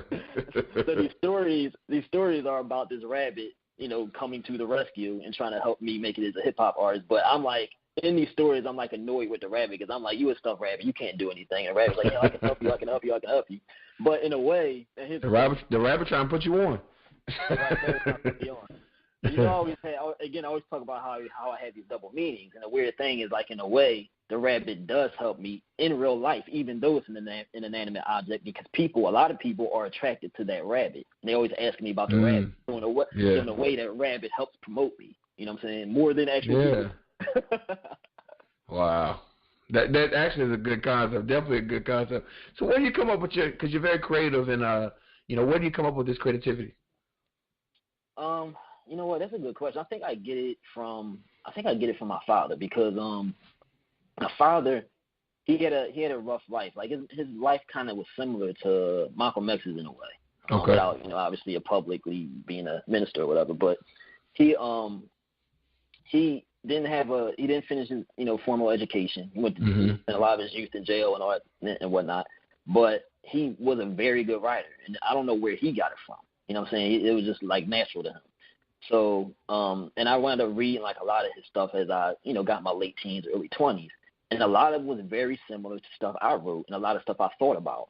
Now maybe it came from me just talking to him. I had a close relationship. My father died of cancer in 2005, but we had a real close relationship. we had a real close relationship, and we talked a lot. Like, we talked about various things in life and philosophy and stuff like that. And I think when I think about it, I think I might have got it from him. But everybody in my family is artistic in some way. I told you, like, one of my older sisters is a very good artist. I also followed her around a lot as a kid. Like, you know, I was just tagged along with her everywhere she went. I helped her do some art projects even when I was, like, 12, 13 years old. Murals and stuff like that. I remember teaching these other kids how to paint on, when we did a mural project one time. So some of it may have come from that. And because I think arts are all connected. It's a mindset. So, exactly. So coming from a visual artist background, it was easy for me to transition into being a hip hop artist because my mind, because of the way I thought about things. You know what I mean? Mm-hmm. Yeah, I got you. Definitely got you. Well, tell everyone where they can keep up with you on social media. Tell them about your YouTube so they can watch the sunrise of the East Point, and where they can just follow you. I know you're on Instagram and Twitter and all that. Tell them where they can keep up. It's very easy to keep up with me on social media. It's Taji Aqib. Everything is, that's the good thing about having a unique name. Mm-hmm. Everything can be streamlined. You know what I mean? So it's TajiAqib. Anywhere you want to look, that's what it is. YouTube, Instagram, Twitter, Facebook, whatever. I ain't really down with Facebook like that, but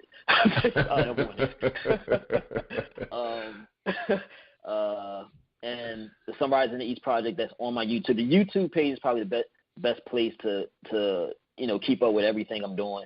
I'm also on SoundCloud.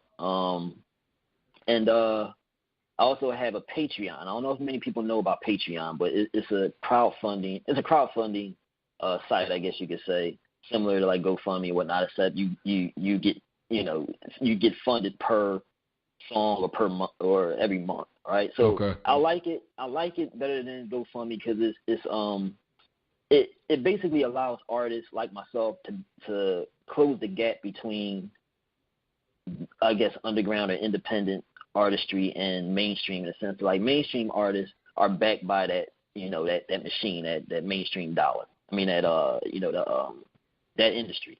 So their work is constantly being pushed in people's face. People don't seem to have a problem paying for it because this is always in their face. The industry creates a need for it. So it's like people feel like these artists are giving them something when they pay for it. So Patreon kind of creates that same type of feel for it, and like creates a fan participation type of environment for artists like myself. And it's a way for us to make a living and keep doing what we're doing. You know what I'm saying? Because I literally do what I do for the people. Like, I do it for the love and for the culture. Like, I literally do. I don't need to be a millionaire. Like, I really don't. I'm anti-industry. I will never be mainstream artist because I don't want to lose my creative control, and I see what happens to artists when they go that route. So, like, I've kind of been fighting this battle against the mainstream industry. So Patreon is something that allows, something to help with artists like me so I can keep doing the Sunrise in the East project, which I do free basically right now. You know what I'm saying? I can keep putting out the music people. I can keep working on the To the Rescue series and whatnot. So that's the same thing. Patreon.com/Taji Aqib. I just started that, so I'm trying to build that up as well. All right. Well, look, Taji Aqib, thank you, man, for joining us. I wish you nothing but continued success in all your future endeavors. I can't wait to hear the album when it drops. And thank you for your time. Yeah, no doubt. Thanks for having me, bro. All right. For more information about Taji Aqib, please go to our website, thestevenknightshow.com, and we'll be right back.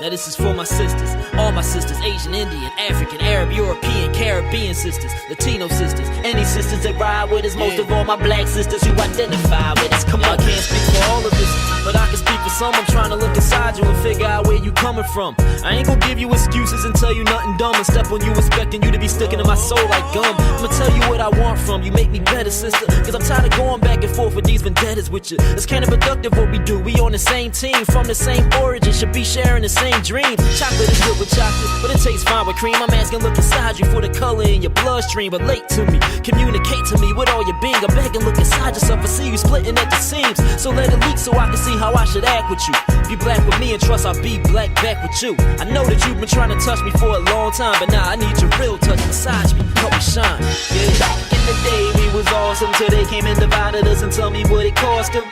We used to wear crowns, but we lost them. Remember how they robbed them and how we sold and bought them.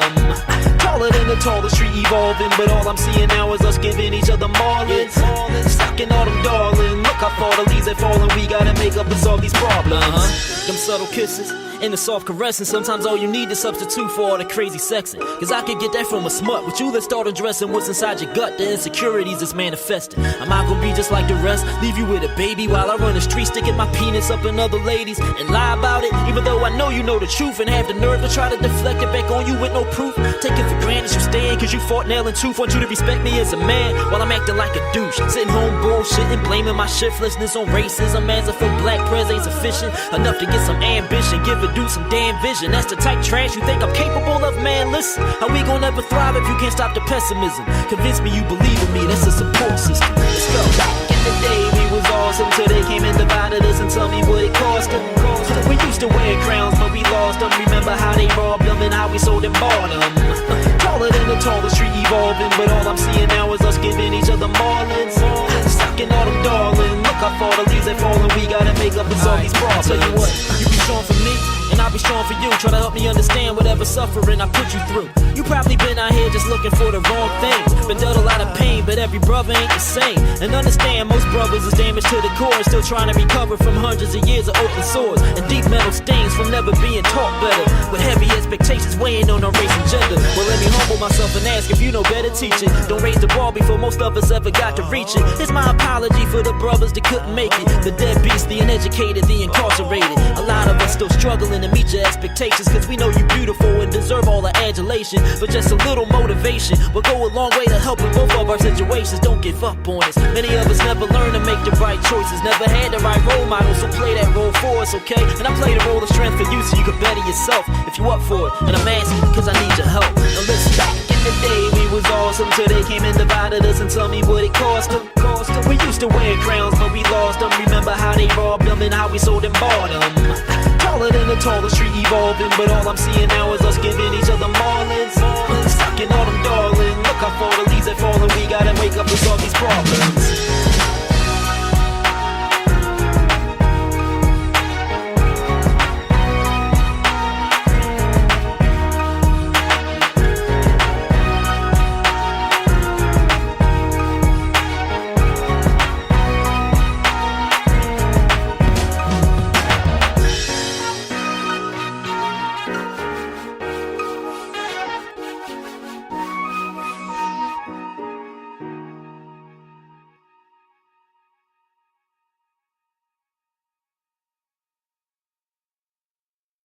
Welcome back to the Stephen Knight Show. Janera, how's it going?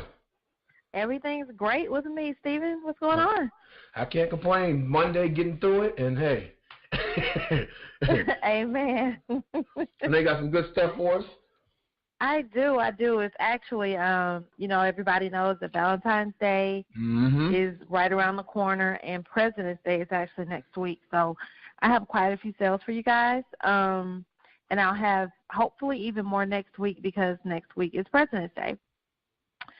But I'll go ahead and get started. So Neiman Marcus Last Call is having a sale, and if you shop there now, you can get up to 65% off of your purchase. Plus, you can get $150 off of every $300 or more purchase. You just have to use code GIVEME150 at checkout if you're shopping online. Shutterfly is having a sale, and you can save up to 50% off of everything online. And, of course, that makes for some great keepsake gifts if you're in the market for Valentine's Day gifts.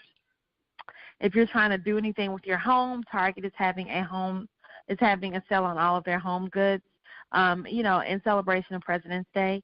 So if you shop there now in the home goods area, you can get up to 30% off of all of their home goods. The Gap is having a sale, and if you shop there now, you can get up to 40% off of men's and women's select styles.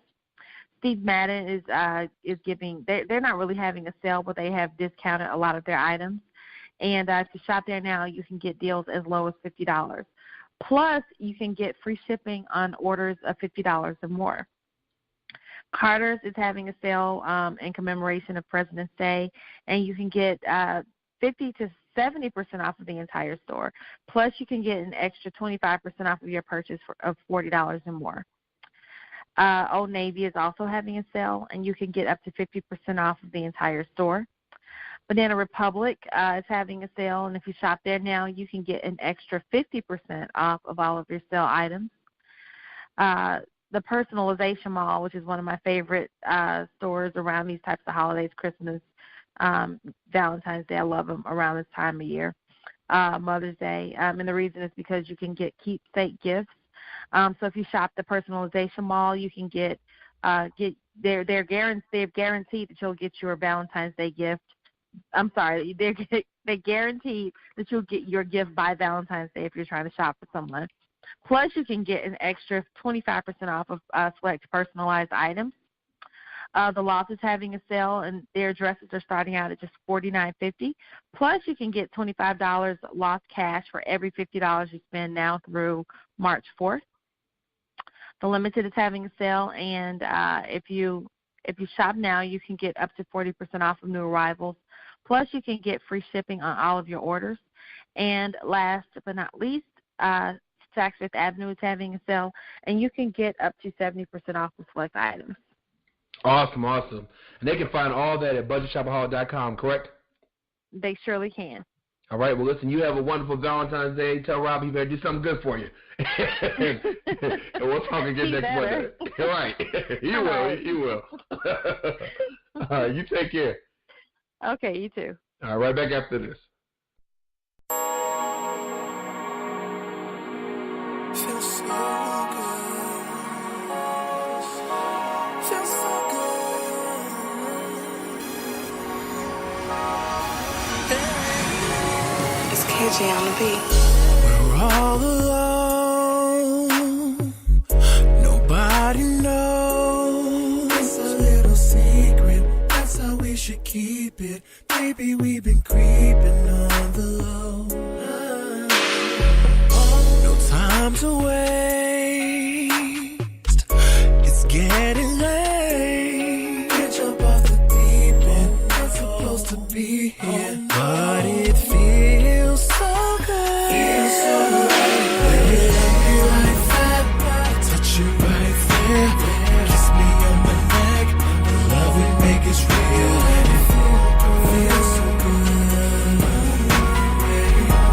Feels so good. Love on top, give you what you need. When we make love, we get inside the deep, 'cause it feels so good. Feels so good. Oh, so raw, but the feeling strong. Every time I see you, I think about what we do. I can't help but think about it all the time. Close the door. Give me some more. You have my mind going every time you're doing your thing. And it feels so when you love me like that. Touch you right there. Kiss me on the neck. The love we make is real, and it feels so. Know it feels good. Feels so good. Feels so good to me. Put my love on top. Give you what you need. When we make love, we get inside the deep, 'cause it feels so good. Feels so good. Love it how you on top of me. Love it how you on top of me. On top of me. On top of me. Feels so good. Touch you right there. Kiss me on my neck. The love we make is real, and it feels so good. Feels so good. Feels so good. So good. So good. Put my love on top. Give you what you need. When we make love, we get inside the deep. Feels so good.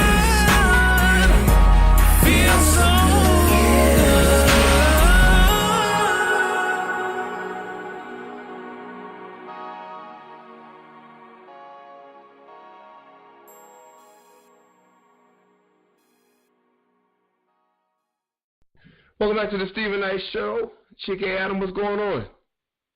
Hey, much. It is Monday, and we're getting through it. Through it. What's going on in the world of movie reviews? I'll let y'all take it away. All right, well, I'll kick it off. So I am continuing a few of my Oscar Best Picture nominee reviews, and I went to see Get Out. And this movie actually came out probably about a year ago. And it is a horror movie by Jordan Peele of Key and Peele fame. And if anyone who doesn't know it by now, the basic premise is this black man goes on a trip to his girlfriend, who is White's parents' house. And along the way and up there, he starts noticing these strange things. And it becomes very apparent that something's not right. And so he has to kind of figure it out and navigate his way through it. And I thought it was good. It was really good. And, you know, as you listen to the show, you know, I'm not a big horror movie fan. And actually starting the movie, I was listening or watching it. It was just, it had those horror elements where they add little music or they add like the little random jump cuts and things like that. And I was like, oh, is this going to really be a cheesy horror movie? But no, Jordan Peele did a great job. There's really a lot of good twists and really a lot of kind of good elements to it. So highly recommend. If you haven't seen it, even for a horror movie, you'll enjoy, because it's not, I wouldn't say, too horrific or gross, or you know how some horror movies add kind of that gore to it. This one wasn't like that. I didn't think too bad. So highly recommend, and I'm glad it got nominated for Best Picture. The other movie I saw, which is the one that we've been talking about for a little while, is Jumanji, Welcome to the Jungle. And for anyone who doesn't know this plot either, these four kids, it's kind of like a sequel to the original Jumanji, but these four high school students get transported to the world of Jumanji.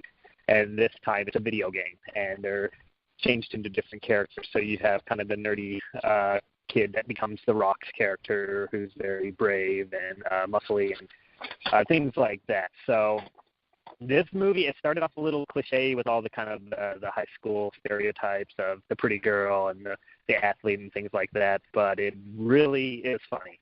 This movie might be the best comedy of last year that I've seen, and it's hilarious. The dialogue is great. The Rock does a great job. Kevin Hart does a great job, and everyone feels like the video game version of what they are in real life. So The Rock acts kind of nerdy and like the main character. Kevin Hart kind of falls into Kevin Hart mode a few times throughout the film, but even that's overlooked, and everything's just funny, and it's just well done, and I can see why it's been such a popular film. So I know Chike didn't want to give it a chance, but if you get a chance, Chike, and you're bored one weekend, definitely check it out.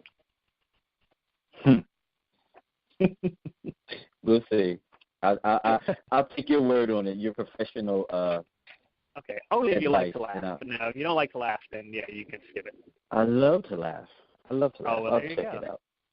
It surprised me. It really did. I didn't think it was going to be that great. Yeah? Okay. I'll check it out on the strength of you. But I wanted to tell you, for Get Out, they actually coined, because of this movie, they coined a new genre, and it's called a social thriller. So technically they weren't really calling it a horror film. They were calling it a social thriller. So apparently Mr. Peele is going to be releasing more films that are going to be like of the same genre, like a social thriller, whatever that next film is going to be. I guess it'll solidify what a social thriller is. Yeah. Well, he's a hot item now, so I'm sure. Oh yeah. So I finally saw the movie that I've been looking for, Professor Marston and the Wonder Woman. And this is about Professor Marston, who actually created Wonder Woman. And he and his wife were professors at Harvard. And they actually created the lie detector. They invented the lie detector. And through their research, they took on a student employee, a student that they both shared, that worked with them as well. And over time, they developed a relationship, a sexual and then a loving relationship with this woman. So she actually gets integrated into the family. So now him and his two women, and they all live together. They cohabitate. And the movie deals with their unconventional relationship and how that plays in society. And this is back in the 40s, which they're dealing with this. So just imagine big love before, now, before, this day and age, and the prejudice that they scrutinize. And he just started writing. He started keeping a journal, and what he did was he fused the best aspects of both of those women plus his fantasy aspects, and that's where Wonder Woman came from. It really, really was a very interesting movie. Just to see what they dealt with during that time period and the type of relationship that they had, because they had children and everything, and they basically lived as if they were a married couple and they had a boy until people started finding out. And it's very interesting, the different aspects of the Wonder Woman character, like the lasso and the bracelets and the tiara, where all of that stuff came from. Definitely check the movie out. It's a really, really great movie, and it's very entertaining. And you'll learn a lot, too, about, history from the lie detector to the actual creation of that character, Wonder Woman, and the struggle that he went through to get this character to life. Because Wonder Woman basically had semi-porn roots. It's very interesting to check it out. Nice. That was the. Go ahead. What were you going to say, Adam? Oh no, that is very interesting. I'm gonna definitely look it up. Yeah, it was very, very interesting. I felt like renewed after watching it, because I had a different kind of feeling for Wonder Woman. Wonder Woman stands for wholesome and truth and the fight for justice, but that's definitely not where she came from. That wasn't her birth. Her rebirth. So check that out, and maybe you it makes me have more of appreciation for Wonder Woman because of the journey that she went on in her creation, where she came from to where she is now. Okay. That was my only feature film that I saw. The next is a Netflix pick, and this just blew me away. This is called Dirty Money. It's a documentary series. There's only one series thus far, but this documentary basically discusses, just as the title implies, dirty money in the United States of America and how certain businesses are corrupt and how certain business practices are overlooked for the sake of the almighty dollar. They touch on Donald Trump himself. They touch on the maple syrup business. They touch on the banking system. They touch on drugs in this country being exported and imported. And it was really educational, like how corrupt certain things are. And through legalese, people just get away with the fine. And they ripped off, destroyed lives. People were killed. Like, it's crazy. You definitely have to check it out. And those of you that check it out, please, tweet me and hit me up on Facebook or in my inbox and let me know what you think, because this movie or documentary series is definitely worthy of conversation about this country. Definitely check it out. I highly recommend it. That's awesome. I got to check that out. Let me tell you, I binge watched 2 shows this weekend. People told me it was good. I recorded them, but I didn't. But I hadn't watched them. And over the weekend, I took some time. Grownish and 911. Mm-hmm. Both of those are really good shows. I keep hearing good things about 911. Oh my gosh, it's good. It is good. It is really good. Anyway, I just wanted to shout that out. It's really good. Are they Netflix shows or what are they on? I believe 911 is on. That's Fox. Fox, and then Grownish on Free Fall or Free For All, something like that. All right. But it's good. Definitely good. But anyway, what's coming down the pipeline? I'm looking forward to your review of Black Panther next week. I cannot wait. I got my ticket. Yeah. Friday. I was just about to say, guess what? I got my sneak peek ticket, so I'll be seeing it too. Awesome. Yeah, because awesome. I wouldn't have tried to see it after the fact. That's crazy. Well, tickets are already being sold out. I'm gonna try to see it too, but that's the hot item for this weekend. I'm definitely looking forward to your thoughts, Steven. Yeah. What do you think it'll be? And you know, it got like all great reviews. What's that? Rotten Tomatoes. Rotten Tomatoes, whatever. But you know, it had 100% positive reviews, and then someone came in last week and had a negative review, and people are researching to see if it's a hater or if it's someone that's being honest. But yeah, I can't wait to see it. Anything else coming down the pipeline? That's the immediate one for me. I don't know about you, TK. Nope, that's all in my sights for right now.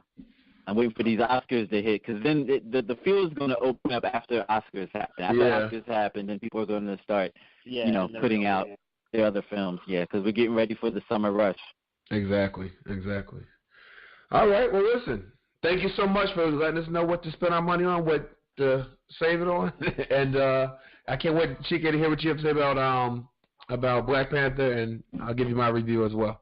You have a great week, okay? We're going to let you speak first, Steven. Just so you know. Yes. I know, this show segment, I'm just going to chime in afterwards. No. We don't want you to copy our responses. Right. All right, guys. Well, have a great week, okay? All right, thanks. Bye. Okay, right back after this.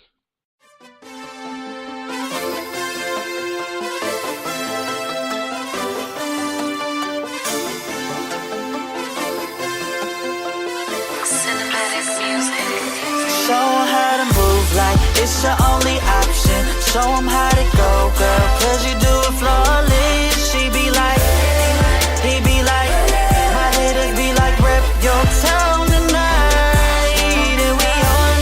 Show 'em how it's done when your back is in the corner, bet your Jane is number one. She be like, he be like, I be like, yeah. Let me start this anthem all proper. From poverty, I still finish college. Through it all, keep my face stay shining, 'cause your boy right here is a soldier. Back to the music, telling you why I do it. For my brother, his daughter, my dreams stick to it. I lost a few on the way, miss them all the time, but I keep the memories alive on the music. Thought I wouldn't do it, thought I couldn't do it, thought I wouldn't do it, thought I couldn't do it, thought I wouldn't do it, and I couldn't do it. Watch me do it. Show 'em how to move like it's your only option. Show 'em how to go, girl, 'cause you do it flawless. She be like, he be like, my haters be like, rep your town tonight. And we on. Show 'em how it's done when your back is in the corner, bet your Jane is number one. She be like, he be like, I be like, yeah. People telling me you only get better, so don't stop, bruh. You deserve to win for sure. Got $1 and a dream, and no 100 guarantees I'm gonna make it out this life. That's cool with me. Trust in my faith and my beliefs. Music therapy. So I just wanna be the man, yeah. They thought I wouldn't do it, thought I couldn't do it, thought I wouldn't do it, thought I couldn't do it, thought I wouldn't do it, and I couldn't do it. Watch me do it. Show 'em how to move like it's your only option. Show 'em how to go, girl, 'cause you do it flawless. She be like, he be like, my haters be like, rep your town tonight. And we on. Show 'em how it's done when your back is in the corner, but your Jane is number one. She be like, he be like, I be like, yeah. I came from nothing, came from shit. Had a goal to set, I had a name to get. I turned pain to strength, I gave fame a grip. I changed lanes to gain, and my aim's to live. Had to show them how, call this tutorial. Make history, this historical. Niggas Satan, that's just adorable. Went from poor and that shit's affordable. All I need is my team now. More trees, more lean now. I'm heating up, I got steam now. It's real shit, it ain't a dream now. I moved up and got paid quick. YH who I stayed with. And this here look beautiful like the baddest bitches I laid with. They thought I wouldn't do it. They thought that I would quit. Can't take no losses, I'm a boss. Tell all y'all bosses I'm the shit. Y'all boys so off, but I'm a hit. Got no time to talk, I'm getting rich. Can't hear yo talking like I'm deaf. And I kill no coffin with the shit. Show 'em how to move like it's your only option. Show 'em how to go, girl, cause you do it flawless. She be like, he be like, my haters be like, rep your town tonight. And we on, show 'em how it's done. When your back is in the corner, bet your James number one. She be like, he be like, I be like, yeah, yeah, yeah, yeah, yeah, yeah, yeah.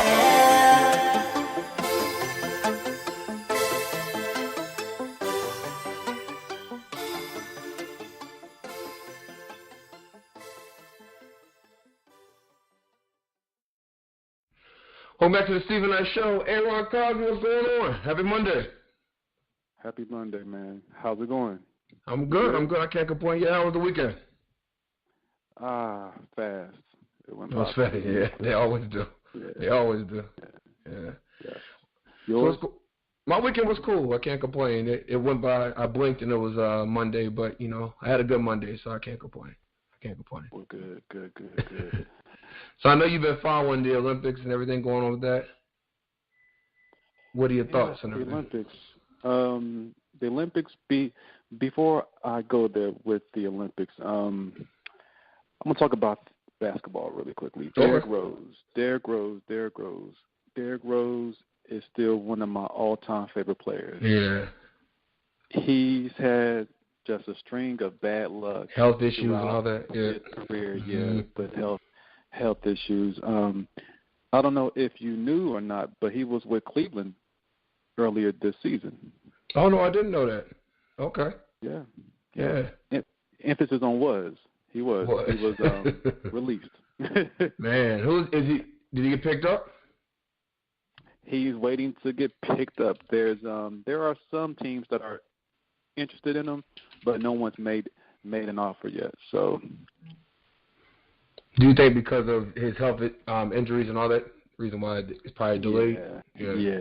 Yeah. And I'm thinking that. Dang, I hate to say this might be Derrick's last season. Derrick might have one more season in him if he gets signed. Which someone's going to sign him. I have a feeling someone will sign him.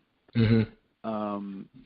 And then maybe he might play one more season. But I don't know. It just feels like this is the end.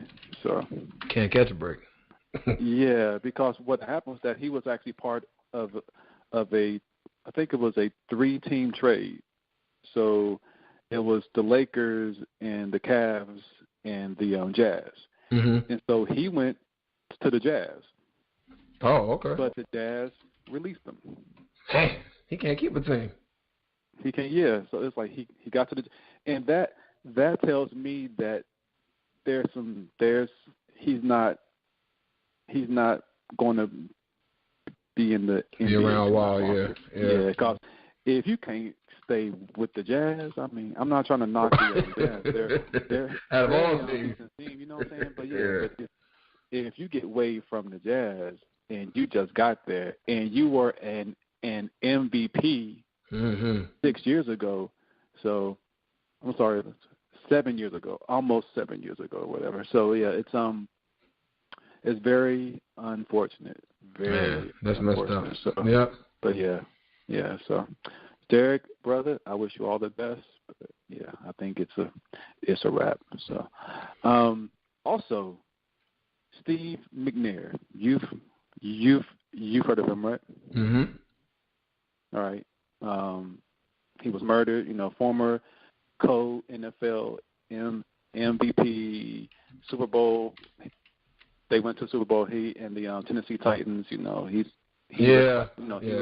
was a great quarterback, great ambassador of football, and he was tragically murdered some 9 years ago. Yeah, 09. Well, anyway, his oldest son, Tyler, is a freshman at NYU now. Oh wow! On an academic scholarship. So that's dope.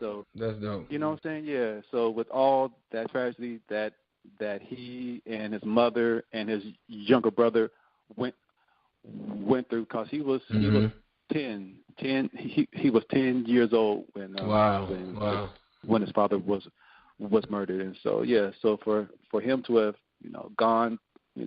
went through that and come out like this, that's great. Out like that's so great. Kudos to him. Kudos to his mother, and also to his brother, but also to the extended family. It takes a village, especially when you've lost a parent. It takes grandparents and aunts and uncles and cousins and close friends. So So man, kudos. Well, that's good. That's good news, though. Definitely good news. Yeah. Oh yeah. Definitely. All right. The Olympics. I like the skating. Skating's pretty cool. Canada, they've been winning. Like, they've been busting butts. So they came to play. Canada came to play. Okay. U.S. We're not representing. We can't win them all. I just say that. I mean, we got to step up our game. I'm just gonna say that we need to step it up. It's crazy because we're doing this pool to see who wins the most medals. Kind of predictions. So I cheated and I Googled, and they had the U.S. Supposed to be doing pretty good this year. I guess it's not happening now. I mean, they always say that we're going to do great. And I feel that we should be doing great. But as of right now, we have 4 medals right now. Yeah. 2 gold, 1 silver, 1 bronze. Yeah. Come on, U.S., get your mind right. Germany's killing it. Exactly. Germany is kicking it.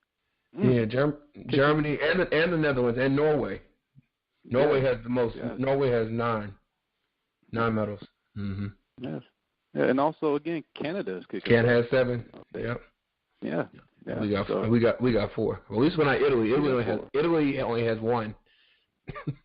And Kazakhstan has 1. See, I don't want to laugh. See, you so. Australia has 1. South Korea has 1. I feel like if you could go to the Olympics and you only win 1, no.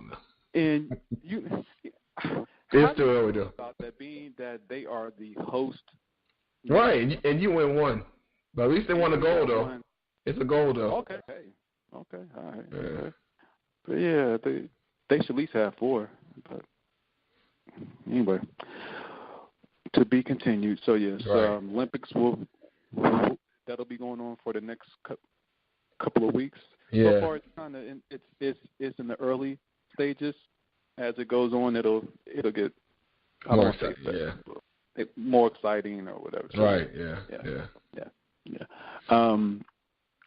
What else is going on in sports? That's you know me, man. I am just waiting for March. March Madness. March Madness. March Madness. Oh, I just gotta say this also, really quick. My Mountaineers. I am a WVU fan. West Virginia University. Right. Mountaineers. One time this season, it seems like it was so long ago. It might have been 3 weeks ago, maybe even a month ago. But it was this year. It was that's when they were undefeated or something like that. Yeah. We were ranked 2nd in the country. 2nd, yeah. And had a 15-game winning streak. My. How times change. How things change, right? We struggling. We are garbage. What place y'all in now? Let's see. We were ranked 19th. Wow. But that was before the new polls came out this week. So and since we lost I have a feeling that we are either we might be ranked 23rd, 24th, or at the most 25th, or we might not even be ranked. If I was doing the rankings, I would have them out. Like, nah, you got to go. Wow. You have to go. Yeah, it's just I don't know what is going on with this. Maybe they weren't that good. Maybe the teams that they were playing for that. Yeah, they weren't that good. They weren't that good. Yeah. And now that they're in conference play, they are, they're not as good as what they thought they were. But also, they are one of those teams that plays to the level of competition. When they play, top-ranked teams, they play very well, and they'll win. But when they play mid-level talent or unranked teams, then they play like those teams. Yeah. And then they end up losing. Yeah. They don't step it up, yeah. They don't step it up. And then once they try to step it up, it's too late. And then they make really dumb decisions down the stretch. And sports, in my opinion, I think it's definitely physical. It's athletic, but it's mental. It's also very mental. Yeah, There's a exactly. component to it, and it's more prevalent than I think than what people want to admit to. Like you have to be smart. You have to be common sense, just smart, just knowing time management. Right. Yeah. Anyway, making the right shot. It doesn't have to go in. Well, I would like for it to go, but just a decision making in the right clutch shot, period. A chance to win. Right. You're down by a point, and you have like 20, 30 seconds left in the clock. Why are you shooting a contested 3-pointer? Right. Exactly. You're only down by a point. Yeah. Or even 2 points. Why are you shooting a contested 3-point shot? That is what irks me about not only this team, but a lot of other teams that feels that they just have to shoot a 3-pointer. Right. Take the ball and, get fouled. They'll probably foul you. Go to the line, but a lot of these kids can't make foul shots either. So that's the worst. My days is always say you can't miss the free shots. That's free. That's free points. You can't miss those. That's why I call it free throw. It's free. You can't miss that. Exactly. Bruh, they'll miss them though every time just about. So anyway, hopefully we'll get it back on track. Yeah. I doubt it, but anyway. Maybe there's always next year. There's always next year. Oh yeah, exactly. So hey. All right, Ron. That's it, man. That's all listen, I appreciate you as always. Hopefully the U.S. will pull out some more medals in the Olympics, and we'll talk next Monday, okay? All right. All right. Listen, we'll be right back after this. Whoop! Whoop! Yeah. Step up in the club, they like who that? They like who that? I said they step up in the club, they like who that? Yeah. Step up in the club, they like who that? Money in the air, you know them boys blow stack. Bottles all night, tell them bring it to the back. Shorty on the dance floor, I'm trying to get behind that. Who that? Step up in the club, they like who that? Money in the air, you know them boys blow stack. Bottles all night, tell them bring them to the back. Up in VIP with lil' mama on my lap. Who that? Step up in the club, we party, no comparison. Niggas tryna ball forever. Marvin Harrison, them hoes getting fucked together. Probably sandwich them, you know I'm only about my cheddar. No interfering there, bottle popping up in the air, money throwing in the sky. I'm tryna make $1 million. That's our all-time high. While you always mad we getting paid. If you ain't from the struggle, my nigga, you can't relate. My focus on the money, most niggas get in the way. You in the way of my success, my nigga, then you astray. Okay, you wonder why I don't talk much. I stay to myself. In the VIP sense and drunk around no one else. Step up in the club, they like who that? Money in the air, you know them boys blow stack. Bottles all night, tell them bring it to the back. Shorty on the dance floor, I'm trying to get behind that. Who that? Step up in the club, they like who that? Money in the air, you know them boys blowing stacks. Bottles all night, tell them bring them to the back. Up in VIP with my mama on my lap. Who that? You know I'm chasing De Niro, trying to make me a meal though. Shorty scheming, eye of a demon, don't want no zero. Only chasing them cutthroats, she fucking with the stars. Trying to chase the ball without getting on the job. Me, I'm never worried, a hoe will never turn me on. When money coming in, we battle like it's free for all. You jeopardize that, more reasons to get involved. Stay low, and always keep your circle small. You know they saying why he fly, shorty just trying to get by. I'm trying to get up in the rim bounce, you know how we ride. Pack the club up in the slide, you know the cheese slide. Can't be with you forever, I need the cheese, man. Step up in the club, they like, who that? Money in the air, you know them boys blow stacks. Bottles all night, tell them bring it to the back. Shorty on the dance floor, I'm trying to get behind that. Who that? Step up in the club, they like, who that? Money in the air, you know them boys blowing stacks. Bottles all night, tell them bring them to the back. Up in VIP with my mama on my lap. Who that?